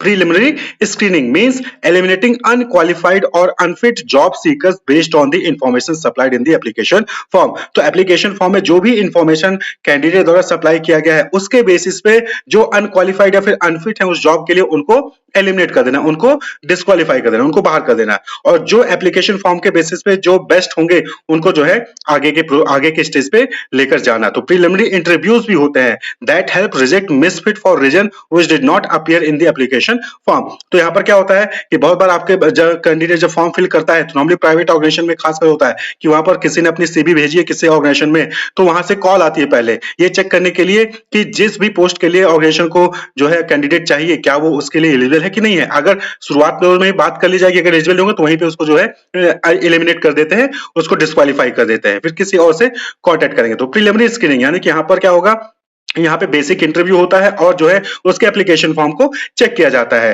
कि ये जो है आगे जाके ये जो है सिलेक्ट हो सकता है कि नहीं हो सकता है, यहीं पर जो है इसको डिसाइड कर लिया जाता है।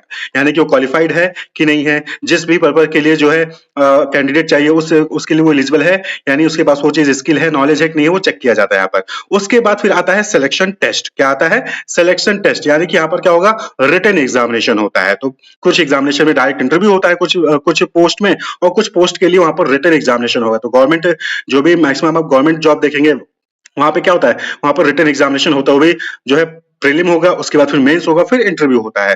तो जो रिटन एग्जामिनेशन होता है उसको हम क्या कहते हैं, सिलेक्शन टेस्ट कहते हैं। तो सिलेक्शन टेस्ट जो होता है वो अलग अलग कैरेक्टरिस्टिक्स को मेजर करने के लिए कंडक्ट कराया जाता है। तो वो जो है ऑनलाइन भी हो सकता है, कोई फिजिकल एक्सरसाइज भी हो सकती है, या फिर पेन और पेपर पेंसिल बेस्ड भी एग्जामिनेशन हो सकता है। क्लियर? तो सिलेक्शन टेस्ट में वहां पर रिटन एग्जामिनेशन चाहे वो डिस्क्रिप्टिव एग्जामिनेशन हो, चाहे वो एमसीक्यू बेस्ड एग्जामिनेशन हो, या फिर कोई एक्सरसाइज हो, उसके बेसिस पे वहां पर जो टेस्ट कंडक्ट कराया जाता है। क्लियर? जैसे कि अगर किसी प्रोफेसर की जो है वहां पर असिस्टेंट प्रोफेसर का जो है वैकेंसी आई है, तो असिस्टेंट प्रोफेसर को सब्जेक्ट की नॉलेज है कि नहीं है, इस चीज को चेक करने के लिए वहां पर जो है एग्जामिनेशन कंडक्ट कराया जाता है। तो these characteristics range from aptitude such as manual dexterity to intelligence to personality. तो अलग अलग चीजों के लिए जो है वहां पर टेस्ट कंडक्ट कराए जाते हैं। तो जिस भी नेचर की जॉब होगी उससे रिलेटेड जो है वहां पर एग्जामिनेशन कंडक्ट कराए जाएंगे। तो जैसे कि डिक्सटैरिटी है, तो डिक्सटैरिटी का मतलब होता है कि क्या वो पर्सन अपने हाथों से कोई काम जो है कर सकता है कि नहीं कर सकता है। क्योंकि बहुत सारे ऐसे जॉब्स होते हैं जहां पर हैंड का यूज करके जो है वहां पर वो काम करना होता है, मशीन चलाना है या फिर पैकिंग करनी है,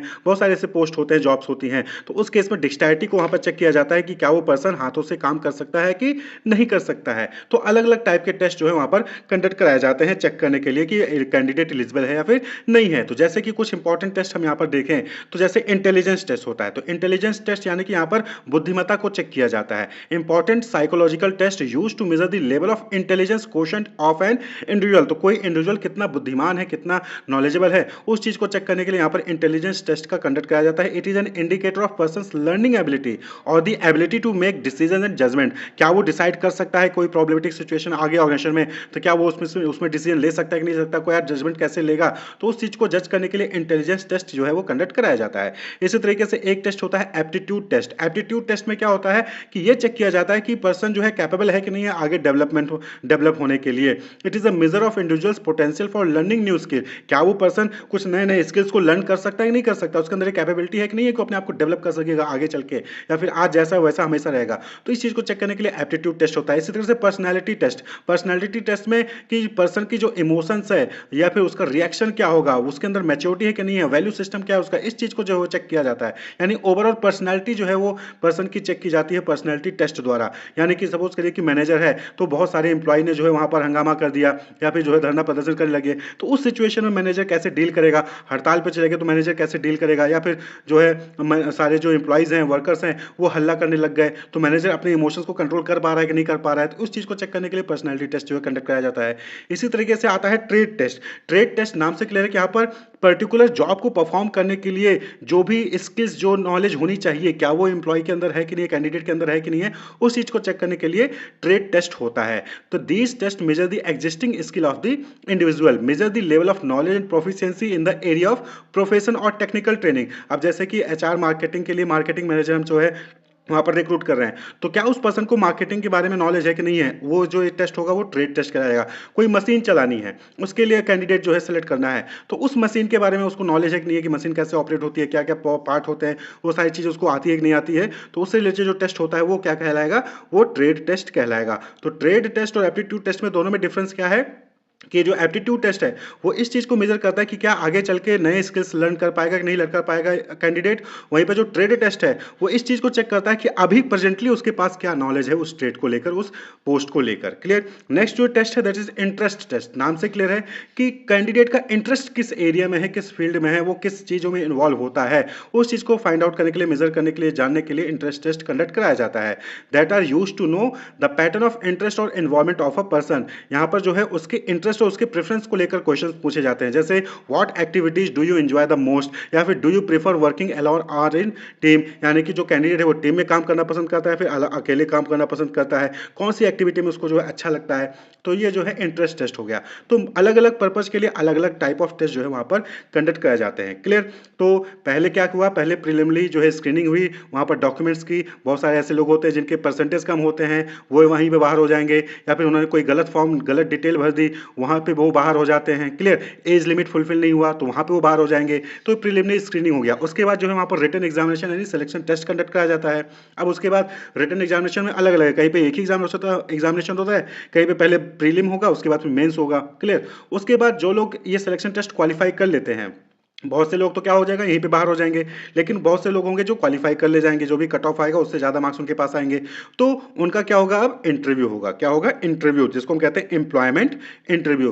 तो ये क्या होता है, यहाँ पर जो है एक टीम होगी, वो टीम जो है हर कैंडिडेट को इंटरव्यू करेगी, यानी कि वहां पर कन्वर्सेशन करेगी। तो in depth conversation conducted to evaluate the applicant suitability for the job. तो 4-5 लोगों की टीम बना दी जाएगी, और वो 4-5 लोग हर कैंडिडेट को जो है वहां पर सवाल पूछेंगे, फेस टू फेस वहां पर कम्युनिकेशन होगा, कन्वर्सेशन होगा, जहां पर आपके अंदर क्या स्किल है, आप कैसे बात करते हो, कैसे मैनेज करते हो, आपकी जो है पूरे पर्सनैलिटी वहां पर जो है चेक की जाती है, आपका नॉलेज भी वहां पर चेक किया जाएगा। क्लियर। उसके बाद जब एम्प्लॉयमेंट इंटरव्यू हो जाता है, तो जो लोग इंटरव्यू में क्वालिफाई करेंगे, अब इंटरव्यू के मार्क्स जो आएंगे और जो रिटन टेस्ट के मार्क्स आएंगे, उनको कंबाइन करके मेरिट लिस्ट बनती है। जब कैंडिडेट एप्लीकेशन फॉर्म फिल करता है तो वहां पर उससे कुछ रेफरेंसेस मांगे जाते हैं, यानी कि यहाँ पर डिटेल्स मांगी जाती है कि आप पहले कहां पे किस कंपनी में काम कर चुके हैं, उसकी डिटेल दीजिए, या फिर आपको जानने वाले कोई प्रोफेसर हैं, कोई स्कूल कॉलेज के प्रिंसिपल हैं, उनका जो है वहां पर डिटेल दीजिए। तो 2 लोग 3 लोगों का नाम जो है वहां पर जो है मांगा जाता है एप्लीकेशन फॉर्म में, या फिर अगर वो पहले से किसी दूसरे कंपनी में काम कर चुका है तो उस कंपनी की डिटेल मांगी जाती है कि कौन सी कंपनी में कितने साल तक किया, वो क्या पोस्ट वहां पर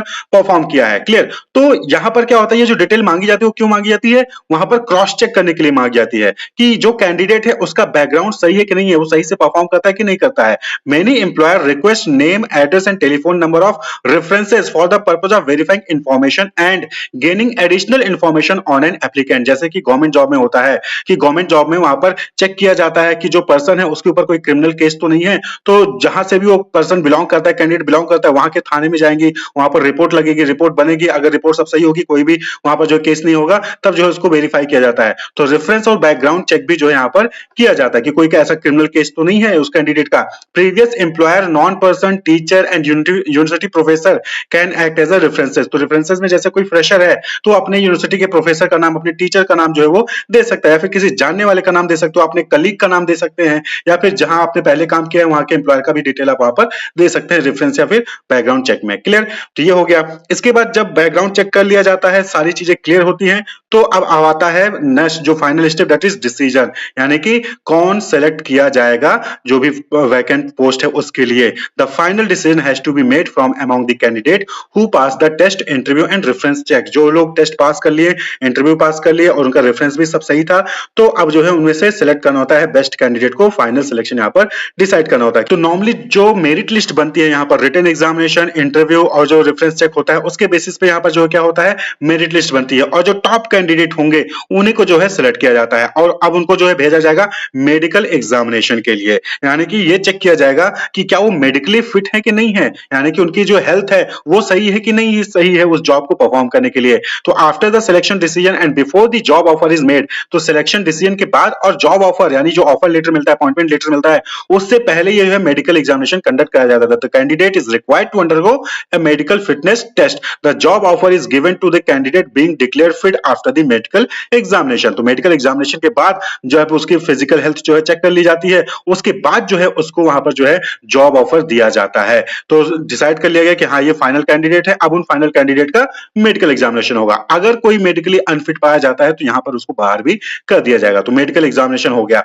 अब मेडिकल एग्जामिनेशन के बाद जो कैंडिडेट फिट होंगे उनको जो है अपॉइंटमेंट लेटर यानी कि जॉब ऑफर वहां पर दे दिया जाता है। Offering job to those applicants who have passed all the previous hurdles, जो पीछे के प्रीवियस हर्डल्स थे, रुकावटें थी, selection test, interview, reference check, medical examination, ये सारी चीजें जिन्होंने जो है पार कर ली, अब उनको जो है यहाँ पर जॉब ऑफर कर दिया जाता है। Made through a letter of appointment और कंफर्म हिज हर एक्सेप्टेंस। यहाँ पर क्या है, अपॉइंटमेंट लेटर जो है बाय ईमेल, बाय पोस्ट वहां पर कैंडिडेट को भेज दिया जाता है और कैंडिडेट को अपना एक्सेप्टेंस भी वहां पर देना होता है कि हाँ वो इस जॉब को एक्सेप्ट कर रहा है। Such a letter generally contains a date by which the appointee must report on duty. The appointee must be given reasonable time for reporting. तो जो अपॉइंटमेंट लेटर होता है उसमें जो है वहां पर अपॉइंटी हो यानी कि कैंडिडेट को जो सिलेक्ट किया गया है उसको जो है टाइम और डेट बताया जाता है कि कब तक उसको जो है ऑर्गेनाइजेशन में आकर रिपोर्ट कर देना है। और नॉर्मली जो है वहां पर उसको एक हफ्ते का, एक महीने का तक का टाइम वहां पर दे दिया जाता है कि वो एक हफ्ते, एक महीने के अंदर जो है आकर रिपोर्ट करे ऑर्गेनाइजेशन में। क्लियर? तो अपॉइंटमेंट लेटर वहां पर दिया जाता है। और अपॉइंटमेंट लेटर के बाद जब कैंडिडेट रिपोर्ट करता है तो वहां पर जो है कॉन्ट्रैक्ट ऑफ एम्प्लॉयमेंट कॉन्ट्रैक्ट जो है वहां पर बनाया जाता है। वो कॉन्ट्रैक्ट क्या होगा, एक तरीके का जो है वो रजिस्टर्ड डॉक्यूमेंट होता है जहां पर सारी डिटेल उस जॉब को लेकर, उस पोस्ट को लेकर, उसकी रिस्पॉन्सिबिलिटी, उसकी ड्यूटीज, उसका जो है कब से उसने ज्वाइन किया, कब तक वो रहेगा, क्या रेट ऑफ पे होगा उसको, कैसे जो है वर्क आवर क्या होगा, लीव का रूल क्या होगा, सिकनेस का रूल क्या होगा, ग्रेवियांस प्रोसीजर क्या होगा, डिसिप्लिनरी प्रोसीजर होगा, सारा कुछ वर्क से रिलेटेड रूल रेगुलेशन सब जो है वहां पर मेंशन होता है। तो after the job offer has been made and the candidate accept the offer, certain document need to be executed by the employer and the candidate. Clear? तो उसमें जो है क्या इंपॉर्टेंट डॉक्यूमेंट होता है, contract of employment. One such document is the attestation form. एक attestation form भी होता है जहां पर कैंडिडेट को अपने सारे डॉक्यूमेंट को अटेस्ट करके वहां पर उसको सबमिट करना पड़ेगा। This form contains certain vital details about the candidate which are authenticated and attested by him और her. Attestation form will be a valid record for the future reference. तो उस अटेस्टेशन फॉर्म में क्या होता है कि जो कैंडिडेट होता है वो अपनी डिटेल, अपनी डॉक्यूमेंट्स की डिटेल और अपना डॉक्यूमेंट्स अटेस्ट करके, सेल्फ अटेस्ट करके वहां पर अटैच करके कंपनी को सबमिट करता है। और साथ ही साथ कंपनी की तरफ से उसको एक एम्प्लॉयमेंट का कॉन्ट्रैक्ट भी दिया जाता है। बहुत सारे ऐसे जॉब होते हैं जहां पर 2-3 साल तक का जो है आप वहां पर 2-3 साल से पहले छोड़ नहीं सकते हो। अगर 2-3 साल से पहले छोड़ोगे तो वहां पर जो है एक फाइन भी देना पड़ेगा कैंडिडेट को। यानी कि अगर सपोज करें कि बैंक में होता है नॉर्मली कि बैंक में किसी पर्सन की जॉब लग गई और अगर 2 साल से पहले वो छोड़ के जा रहा है तो उसको उस केस में 2 लाख रुपए, 3 लाख रुपए वो ऑर्गेनाइजेशन को देना पड़ता है। तो ये जो कॉन्ट्रैक्ट होता है, जॉब कॉन्ट्रैक्ट ऑफ एम्प्लॉयमेंट, इसमें जो है ये सारी डिटेल होती है। उसमें जॉब टाइटल क्या होगा, ड्यूटीज क्या होंगी, रिस्पॉन्सिबिलिटीज क्या होंगी, डेट ऑफ ज्वाइनिंग क्या होगा, ठीक है, कैसे जो है उसको पे किया जाएगा, अलाउंसेस क्या होंगे, आवर ऑफ वर्क क्या होगा, यानी कि कितने से कितने बजे तक काम करना पड़ेगा, वर्क रूल क्या होगा, एम्प्लॉयमेंट टर्मिनेशन कब कब हो सकता है, ये सारी डिटेल जो है वहां पर उसमें रहती है। तो ये जो है कॉन्ट्रैक्ट ऑफ एम्प्लॉयमेंट हो गया। और इसके बाद जो है फिर वहां पर जब पर्सन सेलेक्ट कर लिया जाता है, ऑफर एक्सेप्ट हो जाता है, ये एम्प्लॉयमेंट कॉन्ट्रैक्ट बन जाता है, साइन हो जाता है, उसके बाद फिर उस पर्सन को ट्रेनिंग दी जाती है पर्टिकुलर जॉब को परफॉर्म करने के लिए 6 महीने 1 साल की।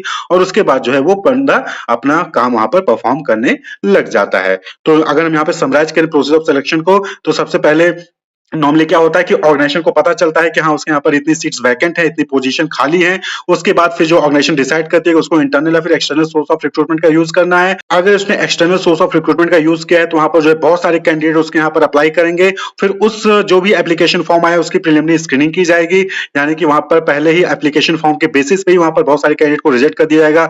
हो सकता है कुछ का परसेंटेज कम हो, कुछ की एज लिमिट ज्यादा हो, तो वो जो है अलग अलग बेसिस पे वहां पर जो है शुरुआत में ही स्क्रीनिंग में ही जो है वहां पर डिस्क्वालीफाई कर दिया जाता है। उसके बाद जो लोग के डॉक्यूमेंट सही होंगे उनका सिलेक्शन टेस्ट होगा, रिटन टेस्ट होगा, जो क्वालिफाई करेंगे उनका इंटरव्यू होगा। इंटरव्यू के बाद जो है उनका रेफरेंस और बैकग्राउंड चेक किया जाता है। उसके बाद सिलेक्शन डिसीजन लिया जाएगा कि कौन लोग सिलेक्ट होंगे। उसके बाद फिर मेडिकल एग्जामिनेशन वहां पर उनका कंडक्ट कराया जाता है। फिर जो भी मेडिकली फिट होंगे उनको जॉब ऑफर यानी अपॉइंटमेंट लेटर दिया जाता है। अपॉइंटमेंट लेटर के बाद वहां पर एम्प्लॉयमेंट कॉन्ट्रैक्ट जो है वो डेवलप किया जाता है, जहां पर सारी डिटेल जॉब को लेकर, टर्मिनेशन को लेकर, सैलरी को लेकर, टाइम को लेकर, सारी जो प्रमोशन को लेकर सारी डिटेल वहां पर होती है। और लास्ट में जो ऑर्गेनाइजेशन ऑर्गेनाइजेशन है वो इस चीज को भी चेक करती है कि जो सिलेक्शन प्रोसीजर था वो इफेक्टिव था कि नहीं था। ऐसा तो नहीं कि कहीं सिलेक्शन प्रोसीजर में कुछ गड़बड़ी थी, तो इस चीज को भी वहां पर चेक किया जाता है। तो ये जो है पूरा प्रोसेस होता है सिलेक्शन का।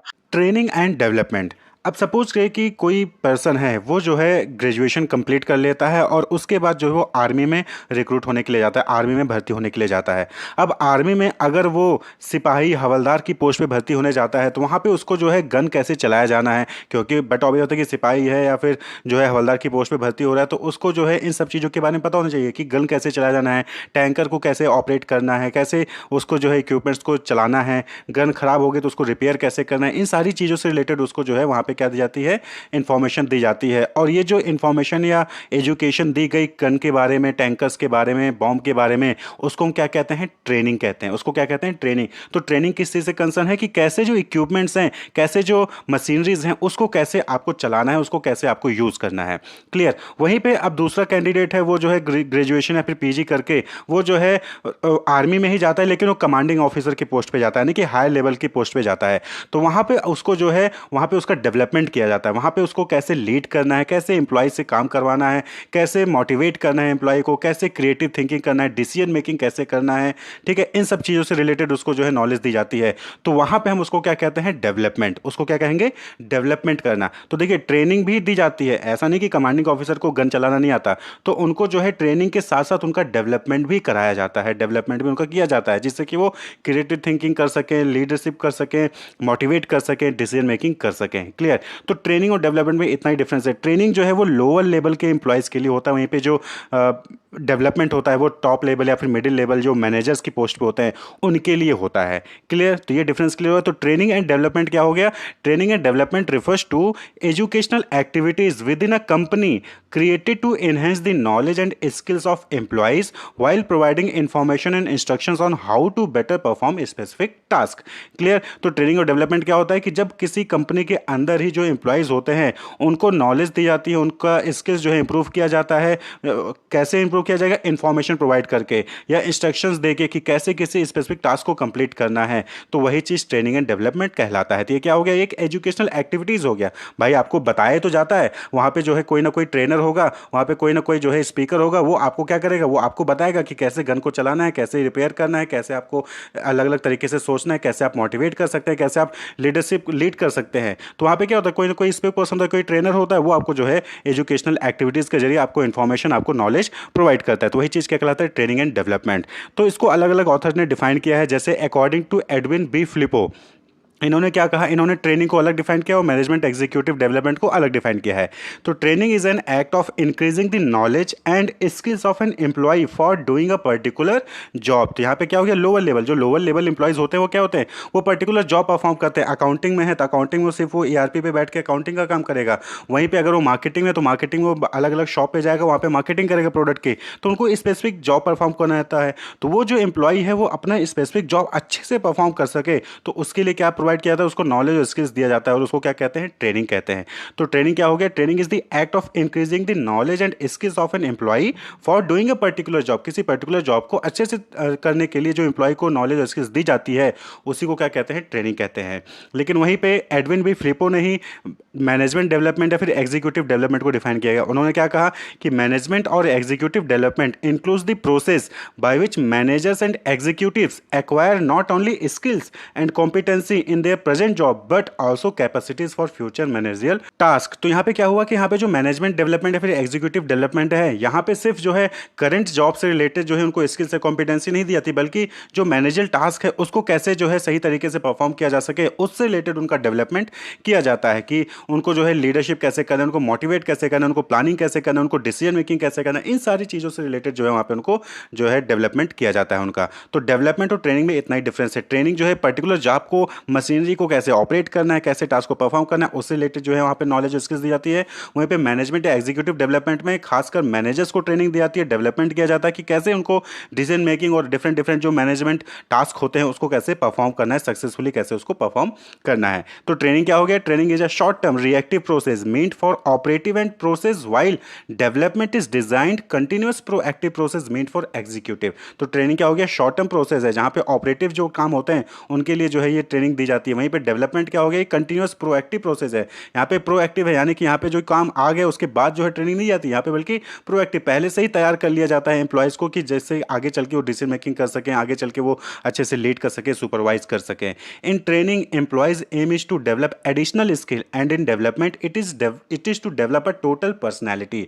तो ट्रेनिंग में किस पे फोकस होता है कि एक एडिशनल स्किल्स जो है वो आपको एड ऑन कर दिया, यानी कि आपको जो है कंप्यूटर चलाना आता था, अब जो है आपको ईआरपी चलाना आता है, अब आपको जो है कोडिंग करना भी आ गया। तो ट्रेनिंग वहीं पे, लेकिन डेवलपमेंट क्या हो गया, डेवलपमेंट में टोटल पर्सनैलिटी डेवलप होती है, यानी कि आपको स्किल्स भी रहेगा, साथ ही साथ आपके पास decision making, leadership style, supervise करने का तरीका, मोटिवेशन करने का तरीका, प्लानिंग, ऑर्गेनाइजिंग, डिसीजन मेकिंग, ये सारी चीज़ों का ही जो है आपके पास नॉलेज रहेगा। तो इसको कहते हैं टोटल पर्सनैलिटी डेवलपमेंट। क्लियर। तो अब डिफरेंस जो है, अगर आप इसको डिफ्रेंशिएट करना हो ट्रेनिंग और डेवलपमेंट के बीच में, तो आप आसानी से कर सकते हैं कि क्या डिफरेंसेस हो सकते हैं। तो सबसे पहले हम बात करें ट्रेनिंग और डेवलपमेंट में लेवल ऑफ पर्संस इन्वॉल्व्ड। तो देखिए ट्रेनिंग में कौन होता है, it is meant for supervisors and operative level employee. तो जो ट्रेनिंग है वो किसके लिए है, जो सुपरवाइजर होते हैं, जो ऑपरेटिव लेवल के एम्प्लॉय होते हैं, उनके लिए ट्रेनिंग होती है। वहीं पे डेवलपमेंट में it is meant for manager level, जो मैनेजर्स की पोस्ट पे होते हैं उनके लिए जो है डेवलपमेंट जो यूज़ किया जाता है। ऑब्जेक्टिव की बात करें तो ट्रेनिंग का ऑब्जेक्टिव क्या है, it enables the employee to perform the job better, यानी कि जो भी जॉब वो कर रहे हैं उसको और अच्छे से कर सकें, उसके लिए जो है ट्रेनिंग दी जाती है। वहीं पे डेवलपमेंट में क्या है कि it ensure the overall growth of the employee, यहाँ पे ओवरऑल ग्रोथ होता है, यानी कि जॉब को परफॉर्म करने के साथ साथ वो और भी चीज़ों में जो है इन्वॉल्व हो सके और उसको जो है फ्यूचर टास्क के लिए प्रिपेयर किया जा सके। ड्यूरेशन की बात करें तो ट्रेनिंग क्या है, it is a short term process for a fix duration. तो ये क्या है, ट्रेनिंग में शॉर्ट टर्म प्रोसेस होता है, 1 महीने 2 महीने साल भर की ट्रेनिंग होती है और जो है उसके बाद ओवर हो जाता है। वहीं पे जो डेवलपमेंट होता है ये लॉन्ग टर्म प्रोसेस है, यानी ये नहीं कि एक बार कर लिया उसके बाद खत्म, ये आपको कंटिन्यूस बेसिस पे डेवलपमेंट प्रोसेस चलता रहता है। आपने देखा होगा कि आए दिन सेमिनार होते रहते हैं, कॉन्फ्रेंसेज होते रहते हैं। तो ये क्या है, डेवलपमेंट का ही एक टेक्निक है और इनके जरिए क्या है, कंटिन्यूस सेमिनार को और जो है कॉन्फ्रेंसेज होते रहते हैं और उनमें पार्टिसिपेट किया जाता है, जिससे कि आप जो है नॉलेज आपकी इन्हेंस होती रहती है। नई नई टेक्नोलॉजीज आ रही हैं, नए नए डेवलपमेंट हो रहे हैं, तो उनके बारे में आपको कैसे पता चलेगा, इन सेमिनार से, इन कॉन्फ्रेंसेज से ही आपको जो पता चलता है। मीनिंग की बात करें तो ट्रेनिंग क्या है, it is a process increasing knowledge and skills for doing a particular job. वहीं पे डेवलपमेंट क्या है, it is the process of learning and growth. तो ट्रेनिंग में क्या है, यहाँ पे आपकी नॉलेज और स्किल्स को इंप्रूव किया जाता है किसी पर्टिकुलर जॉब को परफॉर्म करने के लिए। और डेवलपमेंट में it is the process of learning and growth, यहाँ पे लर्न आप सीखते हैं और अपने आप को ग्रो करते हैं। ठीक है, ओवरऑल डेवलपमेंट होता है यहाँ पे, कहने का मतलब है। यहीं पे फोकस की बात करें तो training focus on technical skills whereas development focus on conceptual and human ideas. तो आपने देखा होगा ना कि skills, type of skills management में आपने पढ़ा होगा, तो वहाँ पे क्या है, टेक्निकल स्किल, कॉन्सेप्चुअल स्किल और ह्यूमन स्किल्स। तो यहाँ पे जो है यही चीज़ होता है, ट्रेनिंग में टेक्निकल स्किल्स पर फोकस किया जाता है, वहीं पे डेवलपमेंट में कॉन्सेप्चुअल और ह्यूमन स्किल्स के ऊपर फोकस किया जाता है ज़्यादा। क्लियर। तो ये जो है ट्रेनिंग और डेवलपमेंट के बीच में इंपॉर्टेंट डिफरेंसेज हैं। वो प्रोसेस सिंपल सा है। देखिए सबसे पहला काम क्या है कि आपको अपने ऑर्गेनाइजेशन के ऑब्जेक्टिव और स्ट्रेटजीज को जानना है। आप सपोज करिए कि ऑर्गेनाइजेशन चाहती है कि अभी तक जो अकाउंटिंग होता था या फिर जो भी इन्फॉर्मेशन कलेक्शन होता है वो बुक्स में होता था, तो अब जो है वो ईआरपी लॉन्च करना चाहती है। वो चाहती है ऑर्गेनाइजेशन कि जो ऑर्गेनाइजेशन में ईआरपी लॉन्च किया जाए और ईआरपी पे ही सारा डेटा कलेक्ट किया जाएगा और वहीं से जो है इन्फॉर्मेशन सभी जो स्टेक होल्डर्स हैं उनके पास जाएगी। ईआरपी में यही होता है कि डेटा ऑनलाइन कलेक्ट होता है और वो डेटा जो है ट्रांसमिट होता है जो भी कंसर्न मैनेजमेंट डिसीजन मेकर्स होते हैं। क्लियर। तो असेस करिए पहले कि ऑर्गेनाइजेशन का ऑब्जेक्टिव क्या है, उसकी स्ट्रेटजीज क्या है। तो ऑर्गेनाइजेशन ईआरपी लॉन्च करना चाहती है। क्लियर। तो वहाँ पे अब अगला काम क्या होगा कि ईआरपी चलाने के लिए आपको ट्रेनिंग नीड असेसमेंट करना होगा कि ईआरपी को चलाने के लिए कुछ ना कुछ ट्रेनिंग तो देनी पड़ेगी ना, कि ईआरपी में कौन कौन से फंक्शन है, कैसे जो है आप वहाँ से इन्फॉर्मेशन निकाल सकते हो, कैसे उसमें डेटा जो है इनपुट होगा, कैसे इन्फॉर्मेशन आउटपुट आएगा, ये सारी चीज़ों के बारे में आपको जो वहाँ पे ट्रेनिंग की जरूरत पड़ेगी। तो उसके लिए आप क्या करते हो, ट्रेनिंग गोल्स को एस्टेब्लिश करोगे, यानी कि ट्रेनिंग किन किन फैक्टर्स में किन किन चीज़ों को देना है और किसको किसको देना है, ट्रेनिंग में किसको किसको देना है और किन किन चीज़ों पर ट्रेनिंग देना है। क्लियर। उसके बाद design training and development programme. अब उसके बाद जो है उसके अकॉर्डिंग ट्रेनिंग को डिज़ाइन करिए कि क्या क्या चीज़ें कहाँ कहाँ कब कैसे कहाँ पे ट्रेनिंग दी जाएगी और जो है उसको डिज़ाइन करके उसके बाद उसको एग्जीक्यूट कर दीजिए। Execution of training programme. आपने क्या किया कि फाइनली ट्रेनिंग देना स्टार्ट कर दिया, 1 महीने की ट्रेनिंग है, 2 महीने की ट्रेनिंग है, आपने वो कंडक्ट करा दिया और उसके बाद जब ट्रेनिंग दे दिया उसके बाद उसको इवेलुएट भी करिए। इवेलुएट दी रिजल्ट, यानी कि जो ट्रेनिंग दिया है उससे कुछ इंपैक्ट पड़ा है कि नहीं पड़ा है, एम्प्लॉय की परफॉर्मेंस बढ़ी है कि नहीं बढ़ी है। अगर नहीं बढ़ी है तो दोबारा दोबारा फिर आपको जो है वहाँ पे ट्रेनिंग या डेवलपमेंट करने की जरूरत है, और अगर इंप्रूव हुई है तो आपको उसको कैरी ऑन करने की जरूरत है। तो ट्रेनिंग और डेवलपमेंट का प्रोसेस यही होता है। डेवलपमेंट की बात करें, सपोज करें कि कंपनी चाहती है कि कोई नया प्रोडक्ट डेवलप किया जाए या फिर कोई नया प्रोडक्ट फीचर लॉन्च किया जाए या पैकेजिंग चेंज करनी है, तो ये ऑर्गेनाइजेशन का ऑब्जेक्टिव है या स्ट्रेटजी है। अब इसके लिए क्या करेगा, वो डेवलपमेंट के लिए असेस करेगा कि क्या डेवलपमेंट की असेसमेंट है, यानी कि कैसे क्रिएटिविटी डेवलप करनी है एम्प्लॉय के अंदर। उसके लिए वो क्या करती है, सेमिनार या फिर जो है वर्कशॉप कंडक्ट करा देती है। वर्कशॉप कंडक्ट कराती है, वहाँ पे जो है लोग जाके पार्टिसिपेट करते हैं, उनको बताया जाता है कि कैसे आप क्रिएटिव थिंकिंग कर सकते हैं, और उसके बाद जो है फिर उस वर्कशॉप के जरिए जो है वो क्रिएटिव थिंकिंग करके नए नए आइडियाज़ जनरेट करते हैं कि कैसे नया प्रोडक्ट डेवलप किया जा सकता है, फिर कैसे नया कोई पैकेजिंग डेवलप किया जा सकता है। तो ये जो है पूरा प्रोसेस होता है ट्रेनिंग और डेवलपमेंट का। नेक्स्ट वीडियो हम बात करेंगे कि ट्रेनिंग के मेथड्स कौन कौन से हैं। तो नॉर्मली जो डिफरेंट मेथड हैं ट्रेनिंग के, उनको दो कैटेगरी में डिवाइड किया जाता है, on the job method and off the job method. On the job method यानी कि ऐसे मेथड जिन पे आप जॉब करते करते आपको ट्रेनिंग प्रोवाइड की जाती है। वहीं पे ऑफ द जॉब मेथड जहाँ पे आप जॉब से बाहर होकर जो है आपको ट्रेनिंग दी जाती है। ऑर्गेनाइजेशन के गोल को अचीव करने के लिए डिफरेंट टास्क, डिफरेंट जॉब जो है परफॉर्म करने पड़ते हैं। जैसे रॉ मटेरियल परचेज करना, रॉ मटेरियल को कन्वर्ट करना, रॉ मटेरियल जो मशीनरी होती है उसका इस्तेमाल करके जो है रॉ मटेरियल को कन्वर्ट करना, फिर पैकेजिंग बनाना, लेबलिंग करना। तो डिफरेंट एक्टिविटीज़, डिफरेंट टास्क जो है वहाँ पर ऑर्गेनाइजेशन में परफॉर्म करना पड़ता है। तो पर्टिकुलर जॉब को, पर्टिकुलर टास्क को परफॉर्म करने के लिए कुछ स्किल्स, कुछ एबिलिटीज़ जो है वो एम्प्लॉय के अंदर होनी चाहिए, और वो स्किल्स, वो एबिलिटीज़ एम्प्लॉय को ट्रेनिंग के जरिए ही प्रोवाइड किया जाता है। तो डिफरेंट मेथड होते हैं, डिफरेंट विधि तरीके होते हैं जिसके जरिए एम्प्लॉयज को ट्रेनिंग प्रोवाइड की जाती है ऑर्गेनाइजेशन में। तो ब्रॉडली उन सभी मेथड को हम दो कैटेगरी में डिवाइड कर सकते हैं। Various method of training has been categorized into two group, on the job and off the job. तो जब भी किसी पर्सन को या एम्प्लॉय को वर्क प्लेस में, ऑर्गेनाइजेशन के अंदर जब ट्रेनिंग प्रोवाइड की जाती है तो उसको ऑन द जॉब कहते हैं, यानी कि जॉब पे रहते हुए ट्रेनिंग करना, ठीक है। और वहीं पर ऑफ द जॉब क्या हो गया, जब किसी एम्प्लॉय को वर्क प्लेस से दूर कहीं ले जाकर जो है उसको ट्रेनिंग प्रोवाइड की जाती है तो उसको ऑफ द जॉब कहते हैं। तो ऑन द जॉब जॉब करते हुए, ऑफ द जॉब बिना जॉब करते हुए। क्लियर। तो on the job method refers to the method that are applied to the work place while the employee is actually working. Employee actually में work कर रहा होता है और उसी के साथ साथ उसको वहां पर ट्रेनिंग भी प्रोवाइड की जाती है। मींस लर्निंग व्हाइल डूइंग, यानी कि यहां पर काम करते करते इंसान सीखता है, एम्प्लॉय को ट्रेनिंग प्रोवाइड की जाती है। वहीं पर ऑफ द जॉब मेथड क्या हो गया, are used away from the work place. ये वर्क प्लेस से कहीं दूर जाकर जो है वहां पर एम्प्लॉय को ट्रेनिंग प्रोवाइड की जाती है। मींस लर्निंग बिफोर डूइंग, तो यहां पर करने से पहले सिखाया जाता है किसको, एम्प्लॉय को। क्लियर। तो ऑफ द जॉब मेथड में वर्क प्लेस पे, यानी कि काम करते हुए जो है, वर्किंग प्लेस पे काम करते हुए जो है उसको ट्रेनिंग नहीं दी जाती है, बल्कि पहले ट्रेनिंग दी जाती है, पहले उसको सिखाया जाता है, उसके बाद फिर वो काम करने के लिए और उसको ऑर्गेनाइजेशन में वर्क प्लेस पे लेके आया जाता है। लेकिन ऑन द जॉब मेथड में क्या होता है कि जहां पर काम करना है वहीं पर जो है उसको काम करते हुए ही सिखाया जाता है। क्लियर। तो ऑन द जॉब मेथड में और ऑफ द जॉब मेथड में अलग अलग मेथड हैं जिसका यूज करके ट्रेनिंग एम्प्लॉय को प्रोवाइड किया जाता है। तो सबसे पहले हम बात कर लें ऑन द जॉब मेथड की। तो ऑन द जॉब मेथड में पहला मेथड है अप्रेंटिसशिप प्रोग्राम। अप्रेंटिसशिप का मतलब होता है प्रशिक्षु या फिर प्रशिक्षार्थी, यानी कि ऐसे लोग जिसको ट्रेनिंग प्रोवाइड किया जा रहा है। तो अप्रेंटिसशिप प्रोग्राम में क्या होता है कि जो डिफरेंट ऑर्गेनाइजेशन है वो अप्रेंटिसशिप प्रोग्राम लेकर आती है, जहां पर जो नए ग्रेजुएट्स होते हैं उनको हायर किया जाता है और उनको 6 महीने 1 साल की ट्रेनिंग प्रोवाइड की जाती है एक्चुअल वर्क प्लेस पे, यानी कि जहां ऑर्गेनाइजेशन में एक्चुअल में काम होता है वहीं पर उन लोगों को रखा जाता है और वहां पर उनके सीनियर द्वारा या सुपरवाइजर द्वारा जो है उनको ट्रेन किया जाता है, उनको कोचिंग एक तरीके से प्रोवाइड की जाती है।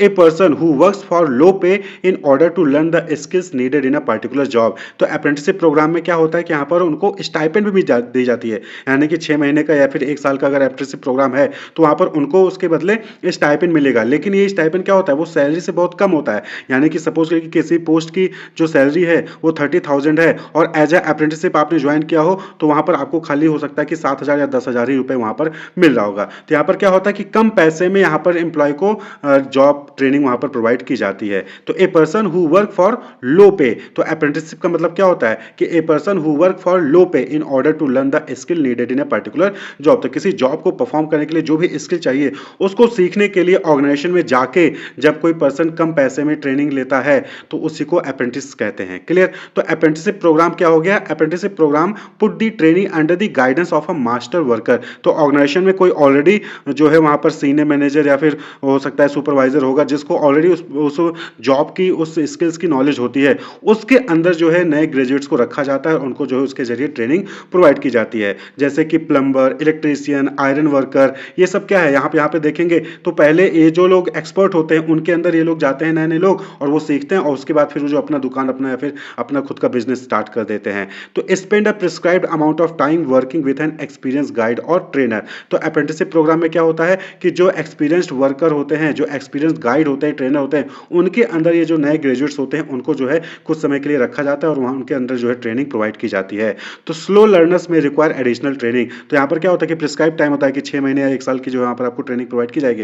लेकिन बहुत सारे ऐसे लोग होते हैं जो थोड़ा सा लेट सीखते हैं, तो ऐसे केस में उनका जो वहाँ पर टाइम ड्यूरेशन बढ़ा भी दिया जाता है। क्लियर? तो अप्रेंटिसशिप प्रोग्राम में आपको एक चीज ध्यान रखना है कि यहाँ पर आपने ग्रेजुएशन कंप्लीट कर ली या फिर मास्टर डिग्री कंप्लीट कर ली, उसके बाद फिर आपको जो है 6 महीने या फिर 1 साल के लिए ट्रेनिंग दी जाती है विथ लो पे, यानी कि स्टाइपेंड आपको वहां पर मिलेगा लेकिन बहुत कम अमाउंट वहां पर मिलता है, क्योंकि मेन मोटिव होता है कि आपको वहां पर ट्रेनिंग दी जाए, वहां पर आपको स्किल्स सिखाया जाए, वहां पर पैसा कमाना मेन मोटिव नहीं होता है। क्लियर? लेकिन ये ऑन द जॉब मेथड है, क्योंकि जॉब पे रहते हुए आपको जो वहां पर ट्रेनिंग दी जाती है, वहां पर एक सुपरवाइजर, एक गाइड जो है आपको अपॉइंट कर दिया जाएगा, उस गाइड के अंदर आपको जो है वहां पर ट्रेनिंग दी जाती है। नेक्स्ट जो मेथड है दैट इज कोचिंग।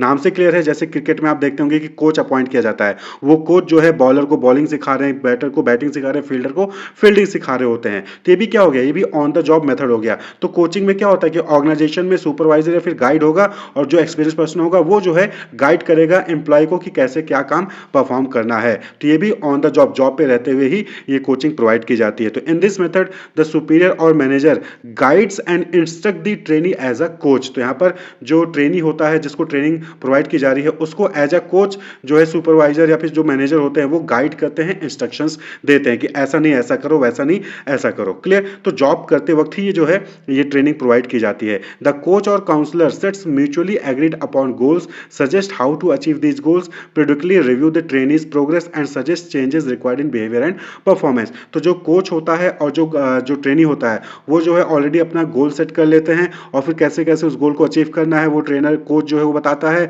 और पीरियडिकली यानी कि वीकली या फिर मंथली या फिर डे टू डे जो है वहाँ पर रिव्यू भी किया जाता है कि ट्रेनिंग का क्या प्रोग्रेस है, और जो भी सजेशंस होता है बिहेवियर परफॉर्मेंस में उसके लेकर जो है सजेशंस भी वहाँ पर दिए जाते हैं कि चेंजेस आ रहे हैं कि नहीं आ रहे हैं, सीख रहा है कि नहीं सीख रहा है। कोचिंग में क्या होता है कि जो ट्रेनी होता है वो डायरेक्टली सीनियर मैनेजर के साथ जो है काम करता है। The trainee works directly with a senior manager and the manager takes full responsibility for the trainee's coaching. और जो मैनेजर होता है वो पूरी रिस्पांसिबिलिटी लेता है ट्रेनी की कोचिंग का।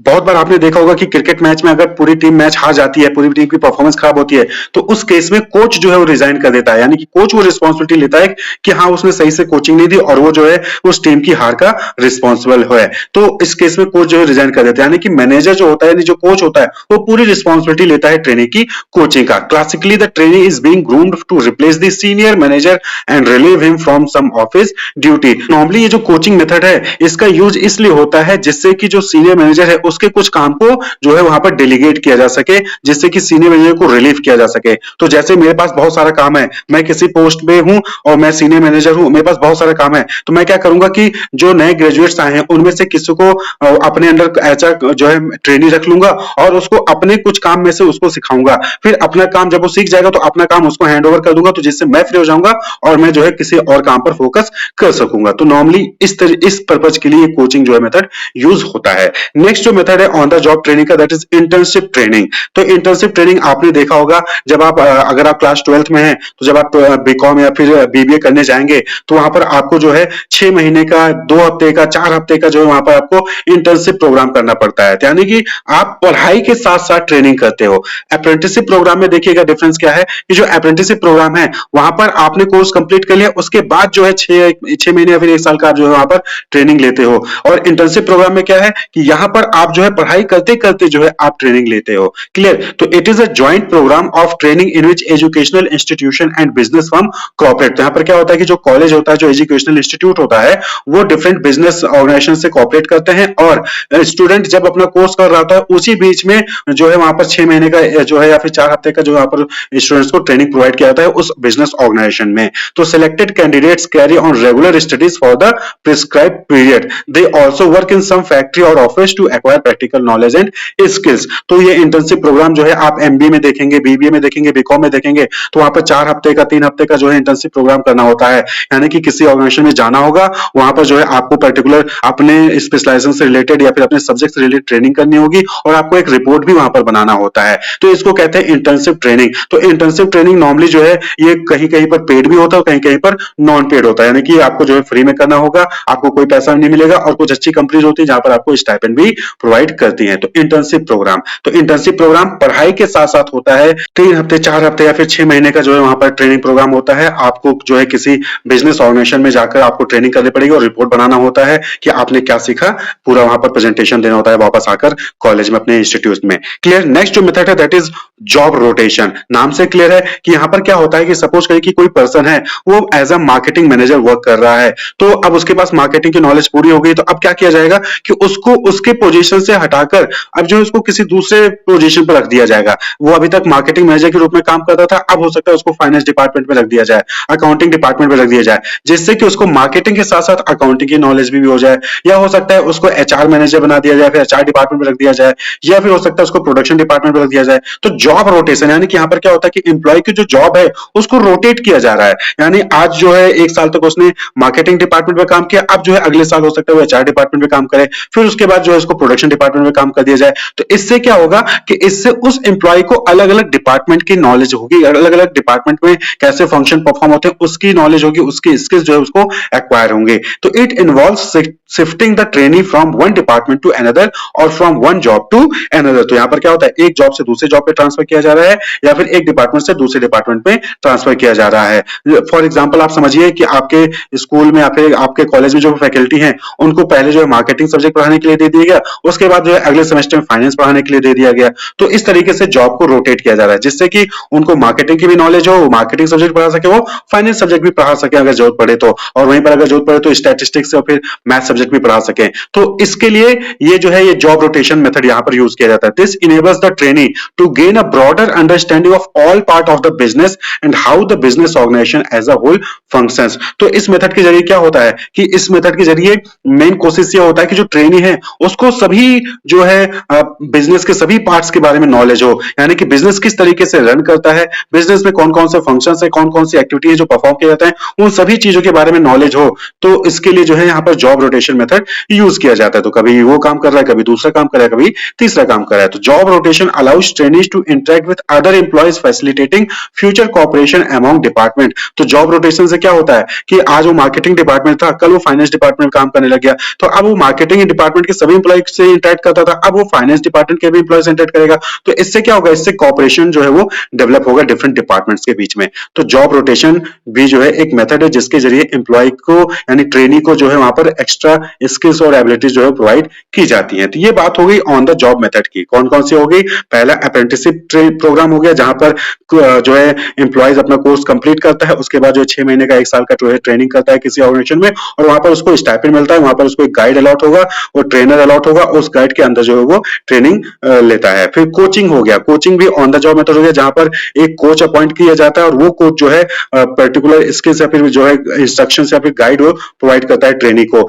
इंटर्नशिप ट्रेनिंग हो गया जहां पर जो स्टूडेंट्स होते हैं जो अपना कोर्स कर रहे होते हैं उसी बीच में जो है वो 3 महीने, 3 हफ्ते, 4 हफ्ते या फिर 6 महीने के जो है ट्रेनिंग प्रोग्राम करते हैं किसी ऑर्गेनाइजेशन में जाके और उसके ऊपर रिपोर्ट तैयार करते हैं। वहीं पर जो नेक्स्ट मेथड हो गया जॉब रोटेशन। जॉब रोटेशन में क्या हो गया कि यहाँ पर जो है एक पर्सन को, एक एम्प्लॉय को जो है अलग अलग जॉब पे ट्रांसफर कर दिया जाता है, यानी अलग अलग डिपार्टमेंट में ट्रांसफर कर दिया जाता है, जिससे कि उसको मल्टीपल जो डिफरेंट एक्टिविटीज है, डिफरेंट जॉब रोल है, उसके बारे में उसको अवेयरनेस मिले, उसको नॉलेज मिले। अब बात कर lay off the job method की, यानी कि वर्क प्लेस से दूर जब एम्प्लॉय को ट्रेनिंग प्रोवाइड की जाती है, पर्सन को, ट्रेनी को जो है ट्रेनिंग प्रोवाइड की जाती है, तो उसको हम ऑफ द जॉब मेथड कहते हैं। तो ऑफ द जॉब में सबसे पहला मेथड है क्लासरूम, लेक्चर या फिर कॉन्फ्रेंस। तो यहाँ पर क्या होता है कि एक क्लासरूम होगा, एक रूम होगा जहां पर सभी ट्रेनर को बैठा दिया जाता है और वहां पर एक इंस्ट्रक्टर आएगा, एक जो है वहां पर पर्सन आएगा और वो जो है डिफरेंट उस ट्रेनिंग, जिस भी पर्पज के लिए ट्रेनिंग प्रोवाइड की जा रही है उससे रिलेटेड जो भी इंफॉर्मेशन होगी, रूल्स होगा, प्रोसीजर होगा, मेथड होगा, उसको वीडियो के जरिए या फिर मॉडल के जरिए जो है उन ट्रेनिंग को जो है वहां पर गाइड करता है। तो द लेक्चर और conference approach adopted to convey specific information, rule, procedure और मेथड। तो यहाँ पर क्या होता है कि यहाँ पर कन्वे किया जाता है, सामने आ जाएंगे, खड़े हो जाएंगे इंस्ट्रक्टर और जो है जो भी ट्रेनी लोग हैं उनको जो है उस जो जिस पे पर्पज से रिलेटेड ट्रेनिंग प्रोवाइड की जा रही है, उसके बारे में सारी इन्फॉर्मेशन जो है वो वीडियो के जरिए या फिर मॉडल के जरिए वो जो है प्रोवाइड करते हैं। तो जैसे क्लासरूम प्रेजेंटेशन होता है कि टीचर आते हैं और वहाँ पर जो है डिफरेंट मॉडल या फिर पीपीटी या फिर जो है ऑडियो वीडियो विजुअल का या कोई वीडियो जो है आपको दिखाकर वहाँ पर जो है टॉपिक समझाते हैं। तो उसी तरीके से यहाँ पर जो है क्लासरूम में ट्रेनी को भी ट्रेनिंग प्रोवाइड की जाती है, जहाँ पर डिफरेंट वीडियोस या फिर जो है मॉडल का इस्तेमाल करके ट्रेनी को समझाया जाता है, गाइडेंस प्रोवाइड की जाती है। वहीं पर जो नेक्स्ट मेथड है दैट इज फिल्म। फिल्म भी क्या है, ये भी ऑडियो विजुअल यानी वीडियो ही होता है। तो यहाँ पर क्या होता है कि कई सारे ऐसे टेक्निक होते हैं जो उसको रिप्रेजेंट नहीं किया जा सकता है किसी दूसरे मेथड से। तो यहाँ पर क्या होता है कि वीडियो के जरिए जो है, फिल्म के जरिए जहाँ पर ट्रेनिंग को जो है गाइडेंस प्रोवाइड की जाती है, ट्रेनिंग प्रोवाइड की जाती है। तो they can provide information and explicitly demonstrate skills that are not easily represented by the other technique. दूसरे मेथड से जब समझाना आसान नहीं होता है तो वहां पर क्या होता है कि वहां पर फिल्म उनको दिखाया जाता है, वीडियो दिखाया जाता है और उसके जरिए जो है वहां पर ट्रेनिंग प्रोवाइड की जाती है, used in conjunction with conference discussion. तो जब कॉन्फ्रेंस या फिर क्लासरूम लेक्चर के जरिए ट्रेनिंग प्रोवाइड की जाती है तो वहीं पर फिल्म का यूज किया जाता है। जो नेक्स्ट मेथड है that is case study. Case study में क्या होता है कि यहाँ पर जो एक्चुअली में जो क्रिएटिविटी है, प्रॉब्लम को डील कैसे करना है, प्रॉब्लम को कैसे सॉल्व करना है, उससे रिलेटेड जो है यहाँ पर ट्रेनिंग प्रोवाइड की जाती है केस स्टडी द्वारा। तो यहाँ पर क्या होता है कि जो डिफरेंट ऑर्गेनाइजेशन में जो भी प्रॉब्लम्स आती है, जो भी सिचुएशंस होती हैं जहाँ पर मैनेजर को डिसीजन लेना होता है, वो सिचुएशन वो प्रॉब्लम जो है यहाँ पर ट्रेनी के सामने रख दिया जाता है और फिर ट्रेनी को मोटिवेट किया जाता है कि वो जो है इस पर्टिकुलर प्रॉब्लम को, इस पर्टिकुलर सिचुएशन को कैसे सॉल्व करेंगे और डिफरेंट सॉल्यूशंस फाइंड आउट करेंगे, वो जो है वो उस पर काम करें। तो taken from actual experiences of organisation, cases represent attempts to describe as accurately as possible real problem that manager have faced. तो ऑर्गेनाइजेशन में जो रियल प्रॉब्लम्स मैनेजर ने फेस किया होता है उसी प्रॉब्लम को जो है यहाँ पर ट्रेनी को जो है बताया जाता है और उसके बाद ट्रेनी उस केसेस को, उस प्रॉब्लम को जो है स्टडी करता है, उसमें क्या प्रॉब्लम थे उसको डिटरमाइन करता है, उसको एनालाइज करता है, क्या कॉजेज थे उसको एनालाइज करेगा, फिर डिफरेंट अल्टरनेटिव सॉल्यूशंस को डेवलप करता है और बेस्ट सॉल्यूशन क्या होगा उसके लिए वो जो है उसको सेलेक्ट करता है और उसको इंप्लीमेंट करता है। तो केस स्टडी का मतलब यही हो गया कि यहाँ पर क्या हो गया कि कोई पर्टिकुलर प्रॉब्लम आई थी किसी ऑर्गेनाइजेशन में, मैनेजर ने कैसे उसको जो है सॉल्व किया है उसके बारे में जो है यहाँ पर ट्रेनी को बताया जाता है। और साथ ही साथ बहुत सारे ऐसे प्रॉब्लम होते हैं जो अनसॉल्व होते हैं, वो ट्रेनी को दिया जाता है और ट्रेनी को बोला जाता है कि वो सॉल्व करके बताए कि ऐसे सिचुएशन में, ऐसे प्रॉब्लम में वो क्या करता। तो दैट इज केस स्टडी। तो अलग अलग प्रॉब्लम के बारे में स्टडी करना, केस स्टडी। क्लियर। नेक्स्ट जो है कंप्यूटर मॉडलिंग। कंप्यूटर मॉडलिंग जिसको हम साइमुलेशन भी कहते हैं। तो यहां पर क्या होता है कि यहां पर कंप्यूटर टेक्नोलॉजी का यूज करके जो है एक नकली एनवायरनमेंट बनाया जाता है और उस एनवायरनमेंट में जो है रियल जो है वहां पर ट्रेनिंग जो है प्रोवाइड की जाती है एम्प्लॉय को या फिर ट्रेनी को। जैसे कि पायलट्स की बात करें तो पायलट जो होते हैं, जो एरोप्लेन उड़ाते हैं, उनको सीधे जो है रियल एरोप्लेन नहीं दे दिया जाता है कि जाइए आप इसको उड़ाइए। पहले उनको जो है एक नकली एनवायरनमेंट यानी कि सिमुलेटेड एनवायरनमेंट जो है क्रिएट करके दिया जाता है कंप्यूटर द्वारा और उसमें उनको ट्रेनिंग प्रोवाइड की जाती है। जिसको क्या कहते हैं, फ्लाइट सिमुलेटर कहते हैं, जहां पर पायलट को ट्रेनिंग दी जाती है। जहां पर क्या होता है कि सॉफ्टवेयर जो है एक वर्चुअल एनवायरनमेंट क्रिएट कर देता है, रियल वर्ल्ड फ्लाइंग कंडीशन का वर्चुअल एनवायरनमेंट क्रिएट कर देता है कंप्यूटर और उस एनवायरनमेंट में पायलट को जो है ट्रेनिंग दी जाती है कि अगर कोई इमरजेंसी सिचुएशन आती तो पायलट क्या करेगा, कैसे जो है पायलट लैंडिंग करेगा, वो सारी सिचुएशन को जो है उस सिमुलेटेड एनवायरनमेंट में, वर्चुअल एनवायरनमेंट में जो है उसको वहां पर ट्रेनिंग प्रोवाइड की जाती है। क्लियर। तो इसको हम क्या कहते हैं, सिमुलेशन कहते हैं। तो यहाँ पर क्या होता है कि कंप्यूटर टेक्नोलॉजी का यूज करके जो है एक वर्चुअल एनवायरनमेंट क्रिएट किया जाता है और उसमें जो है वहां पर एम्प्लॉय को या फिर ट्रेनी को ट्रेनिंग प्रोवाइड की जाती है। जैसे कि आप जो है आजकल गेम खेलते हैं तो गेम में क्या होता है कि आप यहाँ बैठे रहते हो लेकिन एक्चुअल में फील होता है कि आप जो है उस पर्टिकुलर गेम में हो और जो है आप डिफरेंट एनिमीज से जो है फाइट कर रहे होते हैं या फिर आप रेस लगा रहे हो, लेकिन आप एक्चुअली में कंप्यूटर के सामने बैठे होते हो। तो सिमिलरली कंप्यूटर का इस्तेमाल करके जो है वहां पर डिफरेंट ऐसे वर्चुअल एनवायरनमेंट क्रिएट किए जाते हैं, जैसा कि फील होगा कि जो पायलट है वो एक्चुअली में जो है आसमान में प्लेन उड़ा रहा है और लैंड कर रहा है। क्लियर। तो ये कंप्यूटर मॉडलिंग होता है, तो इसको हम सिमुलेशन भी कहते हैं। तो it simulate the work environment by programming a computer to imitate some of the realities of the job and allows learning to take place without a risk और high cost that would be incurred if a mistake were made in real life situation. तो ये क्या होता है कि बहुत, अब aeroplane है, अगर जो है नया पायलट आया, उसको ट्रेनिंग नहीं मिली है, उसको नहीं आता चलाना, तो हो सकता है वो एक्सीडेंट हो जाए और एक्सीडेंट हुआ तो बहुत ज़्यादा नुकसान होगा। जो प्लेन है उसका तो नुकसान होगा ही होगा, साथ ही साथ वहाँ पर उस पर्सन की लाइफ जो है वो रिस्क में रहेगी।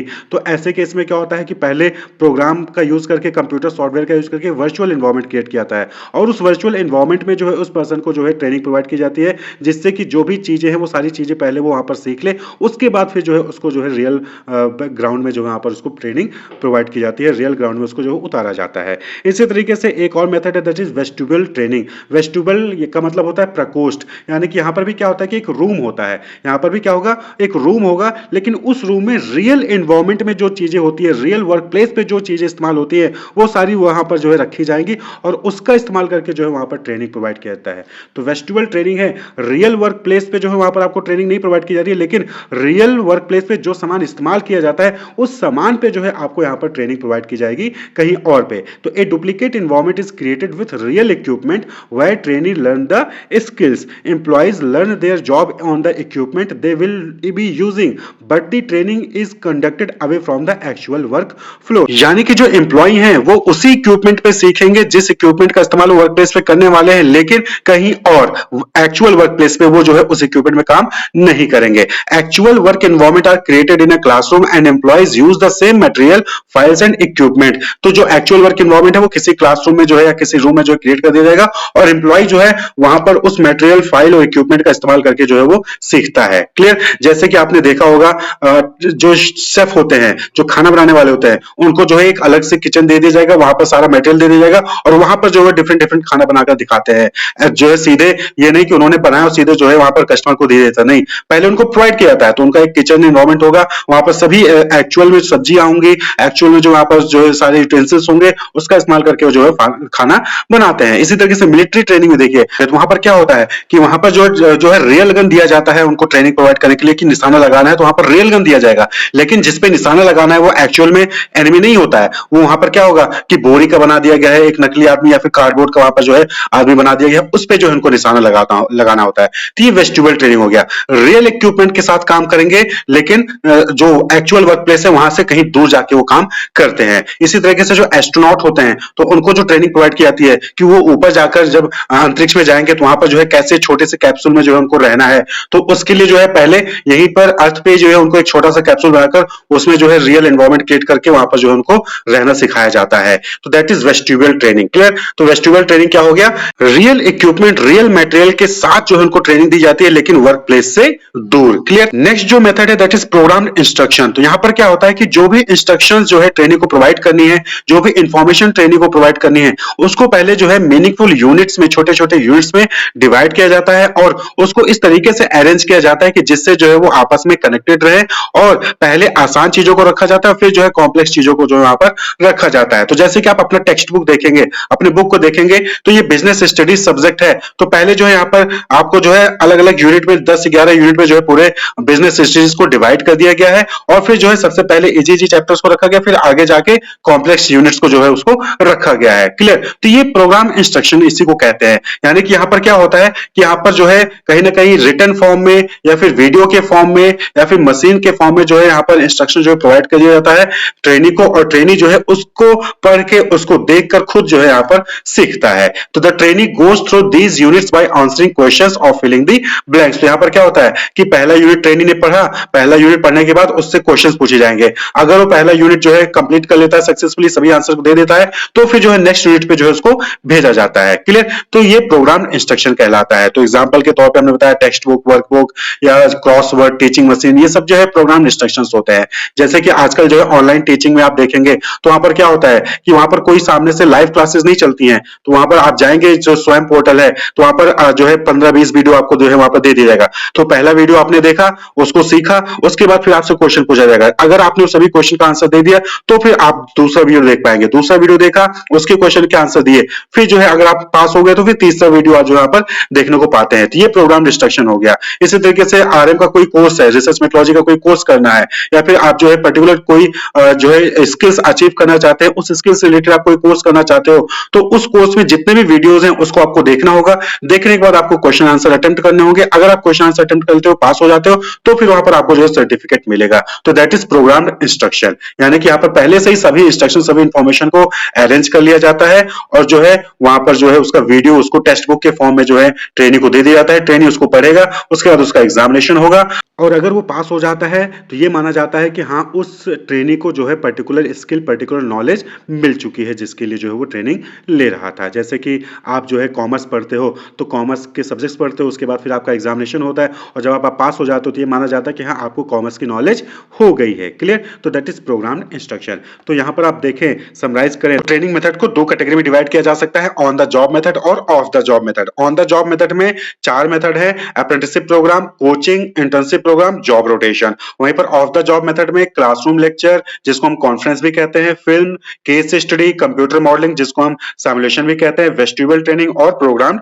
इंस्ट्रक्शन, ये मेथड होते हैं ऑफ द जॉब में। ऑन द जॉब मेथड जो कि जॉब पे रहते हुए जो है एम्प्लॉय को ट्रेनिंग प्रोवाइड की जाती है, और off the job method actual work place से दूर ले जाकर कहीं पर जो उसको ट्रेनिंग प्रोवाइड की जाती है, तो उसको हम ऑफ द जॉब मेथड कहते हैं। अब बात कर लें कि इंपॉर्टेंस क्या है ट्रेनिंग एंड डेवलपमेंट का, यानी कि एम्प्लॉय को क्या बेनिफिट मिलता है ट्रेनिंग एंड डेवलपमेंट से, और साथ ही साथ ऑर्गेनाइजेशन को क्या बेनिफिट मिलता है ट्रेनिंग और डेवलपमेंट प्रोवाइड करके। तो सबसे पहले हम देखेंगे कि एम्प्लॉय को क्या बेनिफिट मिलता है, बेनिफिट टू द एम्प्लॉय। तो सबसे पहला बेनिफिट क्या हो जाएगा कि it improve skill and knowledge, यानी कि किसी एम्प्लॉय को ट्रेनिंग दी जा रही है किसी भी चीज को लेकर, तो उससे उस चीज के लिए स्किल और उस चीज का नॉलेज जो है एम्प्लॉय का इंप्रूव होता है। कोई मशीन है, उस मशीन को कैसे ऑपरेट करना है, तो अगर उससे रिलेटेड ट्रेनिंग दी जा रही है तो इससे एम्प्लॉय की नॉलेज बढ़ेगी ना, कि वो मशीन कैसे ऑपरेट करती है, मशीन में कोई ब्रेकडाउन आ जाता है तो उसको कैसे जो है सही करना है। क्लियर? तो it lead to better career of the individual, और जब किसी एम्प्लॉय की नॉलेज जो है स्किल बढ़ेगी तो इससे उसका करियर जो है एम्प्लॉय का करियर वो डेवलप होगा। It increase the performance of the individual, help him to earn more. जब किसी चीज को लेकर ट्रेनिंग दी जाएगी, जैसे सपोज करिए कि सेल्स ट्रेनिंग दी जा रही है एम्प्लॉय को कि कैसे सेल करना चाहिए, तो जब वहां पर एम्प्लॉय को सेल्स ट्रेनिंग दी जाएगी तो उसकी परफॉर्मेंस क्या होगी, और अच्छी होगी। अब वो और ज्यादा सेल्स लेकर आएगा, कस्टमर को और ज्यादा प्रोडक्ट सेल करेगा, तो उसकी परफॉर्मेंस अच्छी होगी, और जब परफॉर्मेंस अच्छी होगी तो उसको और ज्यादा अर्निंग होगी, उसको और ज्यादा जो है वहां पर इंसेंटिव्स मिलेंगे,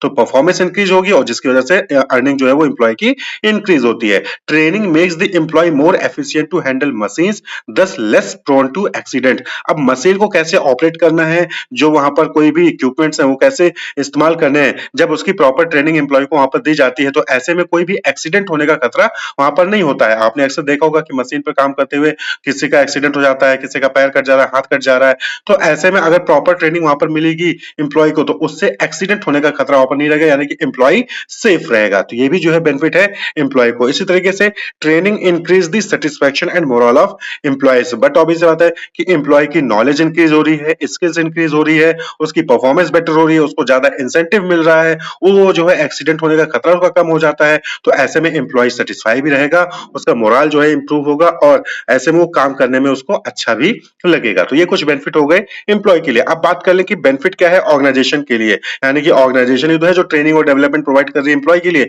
तो ऑर्गेनाइजेशन क्यों कर रही है, ऑर्गेनाइजेशन को क्या बेनिफिट मिलेगा इससे। तो यहाँ पर जो है कुछ बेनिफिट तो आप एम्प्लॉय वाले से ही जो है घुमाकर लिख सकते हैं। जैसे कि अगर एम्प्लॉय की परफॉर्मेंस अच्छी रहेगी, तो एम्प्लॉय की परफॉर्मेंस अच्छी रहेगी तो सेल्स किसका बढ़ेगा, ऑर्गेनाइजेशन का बढ़ेगा ना। ऑर्गेनाइजेशन का सेल्स इंक्रीज होगा, ऑर्गेनाइजेशन की रेवेन्यू इंक्रीज करेगी, तभी तो एम्प्लॉय को जो है वहां पर इंसेंटिव देगा। तो ये डायरेक्टली इनडायरेक्टली एम्प्लॉय का भी बेनिफिट हो रहा है और ऑर्गेनाइजेशन का भी बेनिफिट हो रहा है। तो training is a systematic learning always better than hit and trial method which lead to wastage of effort and money, means training remove और reduce wastage of effort and money. तो होता क्या है कि ट्रेनिंग में जो है वहां पर प्रॉपर जो है स्किल्स और जो है वहां पर नॉलेज दी जाती है, किसी भी फंक्शनिंग के बारे में, किसी मशीन के बारे में, कैसे कोई काम करना है उसको लेकर जो है प्रॉपर वहां पर नॉलेज दी जाती है। तो जब किसी इंसान को प्रॉपर नॉलेज होगा कि मशीन कैसे काम करता है या प्रोडक्ट को कैसे कन्वर्ट करना है, पैकेजिंग कैसे करनी है, लेबलिंग कैसे करनी है, तो वहां पर जब उसको प्रॉपर ट्रेनिंग मिलेगी तो उससे कोई गलती नहीं होगी। तो जब कोई गलती नहीं होगी तो कोई वेस्टेज नहीं होगा, ठीक है, कोई नुकसान नहीं होगा, और साथ ही साथ वहां पर टाइम भी सेफ होगा। एक ही बार में वो सही काम कर देगा क्योंकि उसके पास प्रॉपर ट्रेनिंग है। नहीं तो अगर प्रॉपर ट्रेनिंग नहीं होगी तो पहले ट्राई करेगा, फिर गलती होगी, फिर दोबारा ट्राई करेगा, फिर गलती होगी, तो टाइम तो वेस्ट हो रहा है, साथ ही साथ वहां पर मनी वेस्ट भी हो रहा है, और जो है अलग अलग टाइप के वेस्टेज वहां पर होते हैं। तो ट्रेनिंग जो है ये जो वेस्टेज है उसको रिमूव करता है या फिर रिड्यूस करता है, वो एफर्ट को भी, मनी का भी और टाइम को भी सेव करता है। It enhance employee productivity both in terms of quantity and quality, leading to higher profit. जैसा कि हमने बताया कि जब एम्प्लॉय की प्रोडक्टिविटी बढ़ेगी, एम्प्लॉय की परफॉर्मेंस बढ़ेगी, तो बट ऑब्वियस सी बात है कि जो ऑर्गेनाइजेशन का प्रॉफिट होगा वो इंक्रीज होगा। Training equips prepare the future manager who can take over in case of emergency. तो ट्रेनिंग के जरिए जो है आप जो ऑर्गेनाइजेशन है वो ऐसे एम्प्लॉयज को तैयार करती है जो आगे चल के अगर कहीं किसी इमरजेंसी में किसी की रिक्वायरमेंट पड़ी, किसी पोस्ट पे उसको काम करना पड़ा, तो वो जो है वहां पर वो जाके कर सकता है। जैसे कि आपने किसी वर्कर को एक ऐसी मशीन की ट्रेनिंग दे दी जो कोई और चलाता था, और अचानक जो है वो जो चलाता था मशीन वो चला गया, एब्सेंट हो गया, या फिर किसी वजह से वो जॉब छोड़ के चला जाता, तो ऐसे में उस वर्कर को जिसको आपने ट्रेनिंग दी थी वो वर्कर उस मशीन को जाकर चला सकता है। यानी कि आपने इमरजेंसी के लिए वहां पर एम्प्लॉय को तैयार करके रखा हुआ है ट्रेनिंग के जरिए। Training increase employee morale and reduce absenteeism and employee turnover. तो जैसा कि हमने बताया कि जब प्रॉपर ट्रेनिंग रहेगी और वहां पर जो एम्प्लॉय है वो अच्छे से परफॉर्म कर रहा होगा, सेफ फील करेगा, उसको अच्छी इंसेंटिव मिल रही होगी, तो वो उसका मोरल हाई रहेगा, वो मोटिवेटेड रहेगा। तो ऐसे में वो डेली आकर जो है वहां पर काम करेगा, ऑर्गेनाइजेशन में आएगा, कभी एब्सेंट नहीं होगा और एम्प्लॉय का टर्नओवर कम होगा। एम्प्लॉय का टर्नओवर मतलब कि एम्प्लॉय छोड़ के ऑर्गेनाइजेशन को नहीं जाएंगे। जब भाई एम्प्लॉय सेटिस्फाई है तो कहीं कोई क्यों जाएगा, नहीं जाएगा। It helps in obtaining effective response to fast changing environment, technological and economic. Training और डेवलपमेंट का सबसे इंपॉर्टेंट बेनिफिट क्या है कि जैसा कि आपको पता है कि आए दिन जो है नई-नई टेक्नोलॉजी आ रही है, नए-नए मशीनरी आ रहे हैं, तो टेक्नोलॉजिकल डेवलपमेंट जो है वो बहुत जो है वहाँ पर हो रहा है, एनवायरनमेंट जो है वो चेंजेस लगातार हो रहे हैं एनवायरनमेंट में। तो ऐसे में उसको कॉप अप करने के लिए ट्रेनिंग और डेवलपमेंट बहुत ज़रूरी है। अब जैसे एआई टूल्स इस्तेमाल होने लग गए हैं, तो एआई के बारे में नॉलेज देना, एआई कैसे ऑपरेट करना है, कैसे उसको चलाना है, उसकी प्रॉपर ट्रेनिंग वहाँ पर देनी ज़रूरी होती है। और अगर नहीं देगा तो ऑर्गेनाइजेशन पीछे रह जाएगा। भाई ऑर्गेनाइजेशन अगर एआई अडॉप्ट ही नहीं करेगा तो ऑर्गेनाइजेशन जो है पीछे रह जाएगा, कॉम्पिटिटर्स आगे निकल जाएंगे। तो ऐसे में ऑर्गेनाइजेशन को एआई टूल्स इस्तेमाल करने होंगे, और अगर ऑर्गेनाइजेशन को एआई टूल्स इस्तेमाल करने तो उसके लिए प्रॉपर ट्रेनिंग एम्प्लॉय को देनी पड़ेगी। तो कहीं ना कहीं ये जो है बेनिफिट है ऑर्गेनाइजेशन के लिए। क्लियर। अब बात कर ले कि क्या डिफरेंस है ट्रेनिंग, डेवलपमेंट एंड एजुकेशन में। तो ट्रेनिंग और डेवलपमेंट के बीच में आप डिफरेंस अभी तक समझ ही गए होंगे।